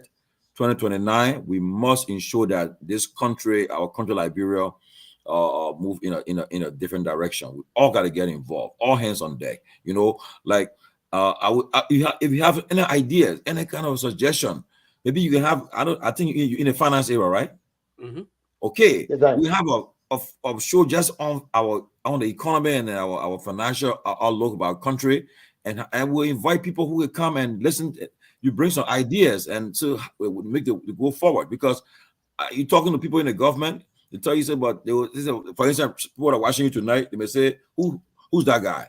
You know, then they want to hear more from you. You know, like somebody texted me. There's a critic. Person said, who is Alex Jones guy? What the person said, the word they use? I come in. The word they use on Alex Jones. They said, I come in. Alex, the person said he intellectually what? He intellectually intellectually powerful. I mean, people watching from all angles. And at the point, I say he's a controversial political guy. I told the person, I say the guy is controversial though. Depending on which side he wakes up on the bed, like that. But honestly, Ellis bring a lot to it too. Just that maybe the way in which you were presented, people will not be happy. But you gotta be blunt, you know. So, Willie, I mean, I appreciate you, man. And if you have any ideas, any thoughts, bring it forward. Say, look, let's have this. They have a show on this. We're willing to do it. The platform is there. We are live on the radio on 2 major stations, Hard FM and Truth FM, on YouTube. And important people follow this show. You won't believe it until you go out and people start telling you, watch the show and so forth. Like right now, somebody told me, say, look, you guys got to bring somebody who is a strong UP person. And I know I will Jackie and come back to kind of defend the UP still, you know, because for me, I'm in the middle. I'm not for no party right now. I'm for Liberia right now. I want to make sure Liberia is the best. Like me, right? But Alex Jones, it's always a pleasure to have you, man. And don't be a stranger yet. Always come forward, man. Thank you so much. You Can know, I tell me, All right, guys. comment? like I always say to these guys, DeLon, Carter, Emmerich, and all of them. I remind them all the time. This fight is not for an individual. It's a group fight. All of us must take on that responsibility, and that's the reason why when DeLon and I sometimes I call him while he's at work. I'm like, dude, come on the show, give us your view, especially when it comes to the issue of finance. I will call DeLon. I call Carter. I remember the other time Carter was in, I think he was in South Africa on his vacation. And then I reach out to him and say, hey, guys, we need you guys to come on the show. Give us your view. This is your area. And these are some of the things that we need to start to, adventure into. Let us start utilizing people based on their expertise and not just simply based on the, just being comrades and this friendship and all of those things. So whenever people are discussing finance, the first person I reach out to is DeLon, because I know DeLon's in finance and not just on the surface finance. He is heavily into it. Carter, all right, Emmerich, and Alex and other people. So I think we need to start doing these things and start taking advantage of people experience and their expertise so that we can move Liberia forward. But like Tomalin said, Willie, I always call you DeLon, but Tomalin said, feel welcome every time. Be a part of the conversation and don't shy away from it, because some of us, we were not politicians. We are not politicians, but I think the tax is upon us now to move Liberia forward. We cannot shy away from it. We must take on the mantle of authority to make sure that what happened with our parents' generation is not repeated. So you and I should be held accountable for anything after us. Our kids should not have to go through what we're going through today. So yeah, I think it was a great show. I will stop at that point and say thanks to Yeah, our but I audience. would say that Alex has not haven't had any closing comments, man. I want to hear what Alex got to say. All He's right. gonna talk. He's gonna talk about me. Why should we give him the chance? Absolutely. Well, I'll be very brief, gentlemen. And Good. you see the difference between the newer generation, the millennials, and the older generation. As Lofa said, we can disagree politically, heatedly on this argument. And then 2 hours later, we can be on the phone talking or having a drink together. The older generation, the broadcaster, you disagree with them 1 minute, that's a life enemy. Even when you disagree on substance, I never say I don't like Weah or I don't like Porker. I never personally attack him or his family. I just start attacking his policy and his ability or inabilities. So that's the difference. And that's why Liberians, we need to start to think about how we can get this generation to lead this country into the 21st century. So when I see young people going after supporting old people, and you guys, my friends, the Dwalu, all of us, the Dillon, and you say you haven't heard Dillon. Dillon is a key member on my policy team. You just don't know that. Most of the things you see me talking here about economics, cash transfer to people, Dillon is instrumental in that. So I do reach out to, other people, smart people that are even smarter than me. And that's what the government and the people today in the political parties, they will never do, because they want to take all the credit. They want to say, "Oh, I'm the boss man." Now, I'll leave with this closing comment. Malema said once, he said he's going to be president of South Africa, and the sooner you get to believe that, the less chest pains the people will have. I'm going to be president of Liberia. So whether Me you too. believe that now or later, I'm going to be president of that country. And I can tell you guys, my number one focus is to grow the economy, to make it work for ordinary young men and women, to make sure that our economy is better than Haiti. Haiti is in war. It's controlled by gangster. Their GDP is 20 billion. That's a disgrace to us. We're not even in war. 21 years. And we can't even With get no 5 natural billion. resources, My job, no, my or job any of natural is to resources. recruit.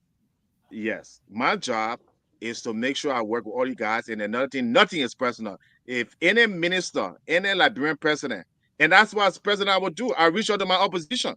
I will reach out to my critics, because my critics can show me more than what I know. I don't want my supporters. If you already support me, why am I listening to you?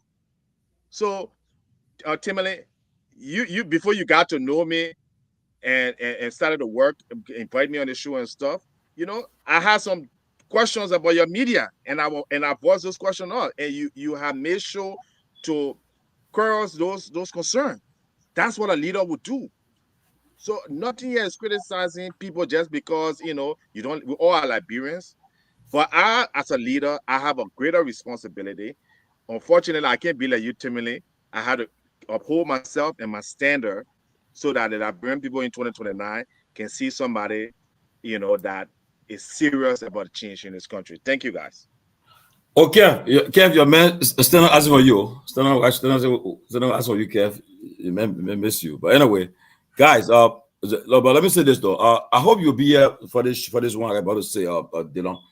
The budget I was just the president. I hear he haven't signed it yet. When he get back, he will sign the budget. But there's something in that budget that I was happy about. Usually lawmakers then have been asking to put in to give them money for legislative projects. But I would commend the speaker for this, though. The speakers refused. I think he objected to that. Instead of then giving the people money to do legislative projects, he said it should be John Chu, the Liberian, the Community Empowerment Agency, LACE, that will be audited, that will be monitored, having oversight by the legislature, and will be audited by the GAC. Yeah, so I don't know. When we have a nice show, we'll talk about it so you guys can express whether it's a good idea. I support it. Instead of putting money in lawmakers' hand, they tell you they have their own projects, then the money, you know what happened. But I commend Speaker Kofa for that. Yeah. I think that we should look at it seriously. And the time of putting money in lawmakers' hands is over, man. You can't be putting money in people's hand and so forth. So we hope that it will change. You know. Stanton, what's up, bro? When you coming on? When you coming on for the interview, bro? You see, Lofa, you see, still not showing peace to you, buddy. Hey, but Stanton, I never had anything. What do you mean showing peace? You see your problem? You want to solve problems between me and the man? We never. No, but Ben still not on his birthday, man. Kev, we had a nice time, you know. But our buddy, man, you know. But guys, because Stanton only brings Unity Party people, only people who fear the government. So I have listed his station. No, I'm gonna have to change that. Open his he can change that, and then he change that and bring balanced people, independent people. Then I will maintain my. Reach out to the man. If you're a panelist, I'm sure you you can't be like Darius Dillon now. What Robert said: when you enter the door, you gotta speak to everybody that in the place, not only one or two people. So please. You know what I mean? Go ahead and speak to everybody. But guys, look, let put Liberia first, man. Look, let's make it happen. But Tony, it's a must. Liberians we should all be involved. Don't say nobody should say, "Oh, and I'm part of that thing. I'm into politics." No, you gotta get involved because if we don't do it, that's true. Trust me, guys. When the time comes, we'll say, "Well, we'll regret. We'll blunder," you know. So let us get involved. Yeah, that's true. Liberia belongs to all of us. Everybody get involved. Liberia belongs to all of us. Yeah, I fully agree. And you guys just reach out to me. Reach out to me whenever you guys are having the next. I'll tell you a gift. I'll say a gift. I'll say. It coming, brother. It coming. Going to CEO of CEOs. Remember that name, man. It's CEO of CEO. Huh? But it was a good show, guys. I think people are coming. Oh, go ahead, Peabody. Go ahead. Stanton, good for hanging out. Stanton. Go ahead, Tito. Sorry for your interrupting. No, it's okay. I was just gonna say people are complaining about contributing to the conversation, not taking calls. So hopefully we can incorporate that in the process. Sometimes people really want to speak. Yeah, but the party can talk too long. When they talk, so we need. But you're the moderator. You're the lead moderator. No, but when you stop it there, the person will can't talk. When you say this, but that's why you need to take control of it. I mean, if you say no, your time is up. Your time is up. You see what Keff Hassan is doing it, even though he kind of go across his way of doing it, but. When he says no, he's done. No, it's no. You tell people say everybody's speaking in a special time, and then they will go in a special time. Yeah, but guys, I think we need to arrange to take some calls, like even if it's 10 minutes. Even if it's 10 minutes, let's do it. Thank you. You know, let's do it. Take some calls. Let's start taking calls. They incorporate the audience in the conversation, so they're not just spectators, like President Weah said. We don't want to keep them just as just mere spectators. I'm pretty sure not too many people will call, but there are folks who will frequently call because they want to be heard as well. So I think we should give them the opportunity, so that way we can make the show a little bit more diverse. I mean, it is already though, but we can do better. What Ruth said? Listen now. Somebody said, "Glad to see you talking and having fun." We talk all along. There's Liberian people that are saying their own thing, but we in Stanton have been very cool. We talk behind the scene, and we have been cool. We have never ever had any issue like that. On my birthday we talk, and he called me. We talk. She sent me a message on my birthday. I did the same thing. So I mean, people don't understand, but things happen, but politics. Yeah, Liberian people just escalate things, make it happen. But we always been cool. We have never ever not spoken to each other. We always talk and stuff like that. Ellis Jones, I'm still thinking what I would support Ellis Jones presidential bid. I don't know. I hope he will, because we have a primary. We have that. What are you gonna do in America? The primary, right? We have that primary. Go from county to county and see whether if Ellis is not a candidate to carry, we'll find somebody, the person who get the most votes will carry the person. But hold on though, Tomalin.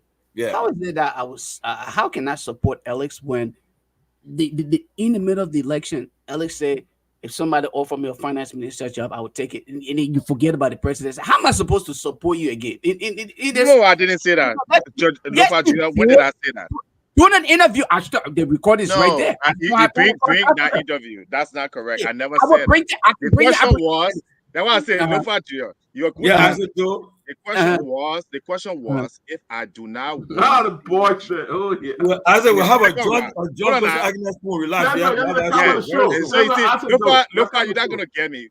If I do not win the election in the second round, and if I was all for opposition, and I said I work for You got any it left for Liberian you. government, contribute my time and effort. So go back and do your research. But Dr. Peabody, I mean, I got to know you. Yo, I got to know you. Don't worry, Lofa Julius gonna be my press secretary soon in 2029. Don't worry, I will work on you. But I mean, Dr. Peabody, I just want to say this. I never gotten to know you. No. Until I say you black or you black killer, man. Yeah, go ahead, Julius. Yeah. Who did I block? Go ahead. Alex, that was Alex, Alex. go ahead. I was saying that Dr. Peabody, I've gotten to listen to you. My respect for people, I mean, my philosophy is, I don't respect anybody because you're in position, you're rich, you poor. I respect you on the positions that you take. Okay? If you take the right position, the moral position, meaning when somebody is wrong, you can call it out. Somebody is right, you can call it out. I don't care whether you're a sweeper or you're a CEO. You're my guy. And I have listened to you consistently. You've been very, very objective, even during the WIA administration. And so I'm surprised people like you guys are not giving opportunity in Liberia. There's so much to build in our country that everybody who even the 8th grade student in Liberia, nobody should be in America yet working in Liberia. Alice, why you don't like me, man? I already. You're a very diplomatic guy. You're a very diplomatic guy, and I think you're a smart man. You earn your PhD. I can say that. No. Always a pleasure here. So I still warm you up the Peabody. I still warm you up the Peabody. I know he too good yet. I still weigh him up, but for you, I can say clearly. My PhD, that free PhD. It don't matter. No. But Dr. Peabody, here's my thing though. You said Azedo should come on here. For Azedo to come on here, he needs to bring us what was changed at the youth and sports. The fact that he left us here and went to Liberia to work at youth and sport. We need to see what was changed at the that exactly. Azedo and Albu were cool, very cool until Azedo became minister. As a way we say hi to me no more, but we had that conversation. Matter of fact, we were in the same group together. As a way, now you can't really say hi to me. I'm like, oh, I thought we were family, but you know what? We have been as a do. Yeah. I know what we say. I said what happened. So I just said. I know you were here. Did you see it? Yeah, I see person. We are me, man. I said correct. But look at the same guy with my sister. The same partner I got with my sister. Me and Sarah Yendi were very cool. Very, when she was in the poor, she was in Europe. We're very friends. You become president, you get secretary of state that I can't get no call for you. Then it's the same thing. Keep your friends, whether you're in politics or not. Well, I heard the party. I heard the party not Easter in Atlanta. It was not Easter yesterday. You saw John Lower birthday party? Oh yeah, maybe the man having fun. Your country been rescued, man. I'm gonna rescue the one where he was standing on the table. The boy that have 5 kids and a beer sitting like right in front of them. You see, explain Tayo. Okay, yeah, I gotta run. You guys have a good night, man. I'm out. Okay. Right. Presidential candidate, the first man to announce his candidate is Alex Chuchu Jones. Alex Chuchu Jones. Alex will be president of that country. Alex got great vision. Let's see if we hire him as a finance minister, if he will still continue to pursue the presidency.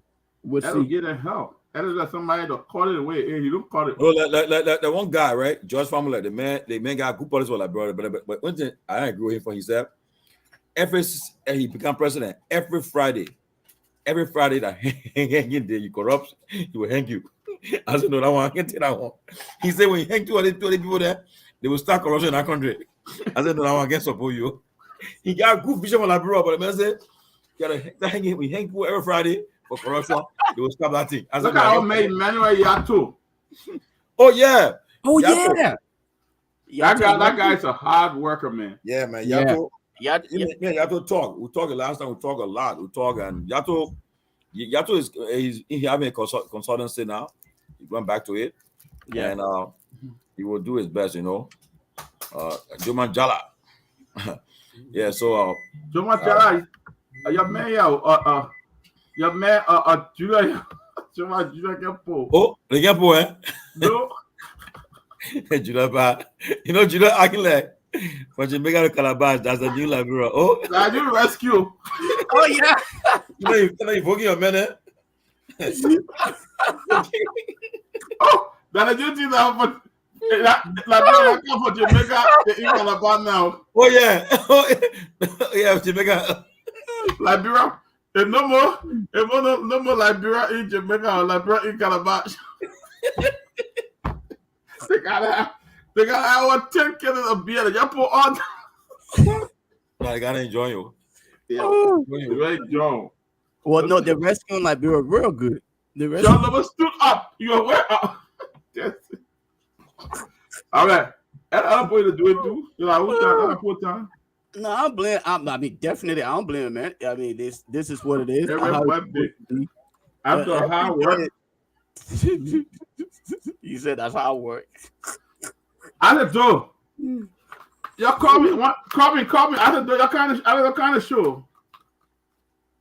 No, but the CEO of CEOs. You know that name? You know who gave it? You know who gave that name? About it. I gave that name. The CEO of CEOs. Don't talk why when you said that way me. Don't talk that one. Yeah. Is it the CEO of CEOs? Yeah. And over there. Oh, not a video there. Yeah. Not the whistle.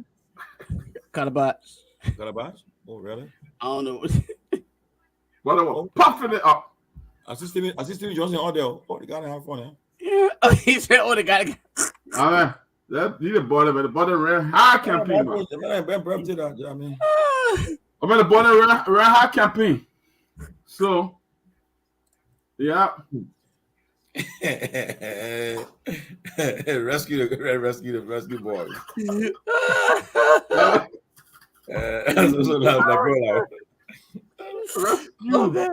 Look, I'm done. When Eugene number one ehele chicken, everybody on him. Let's go. My man, we gotta go. I gotta go, guys. All right, man. Good night, guys. I'll see you guys Wednesday, man. Nice show, everybody.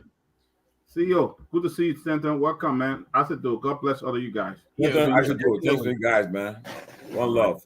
One love, brother. Yeah. Well done. Bye-bye.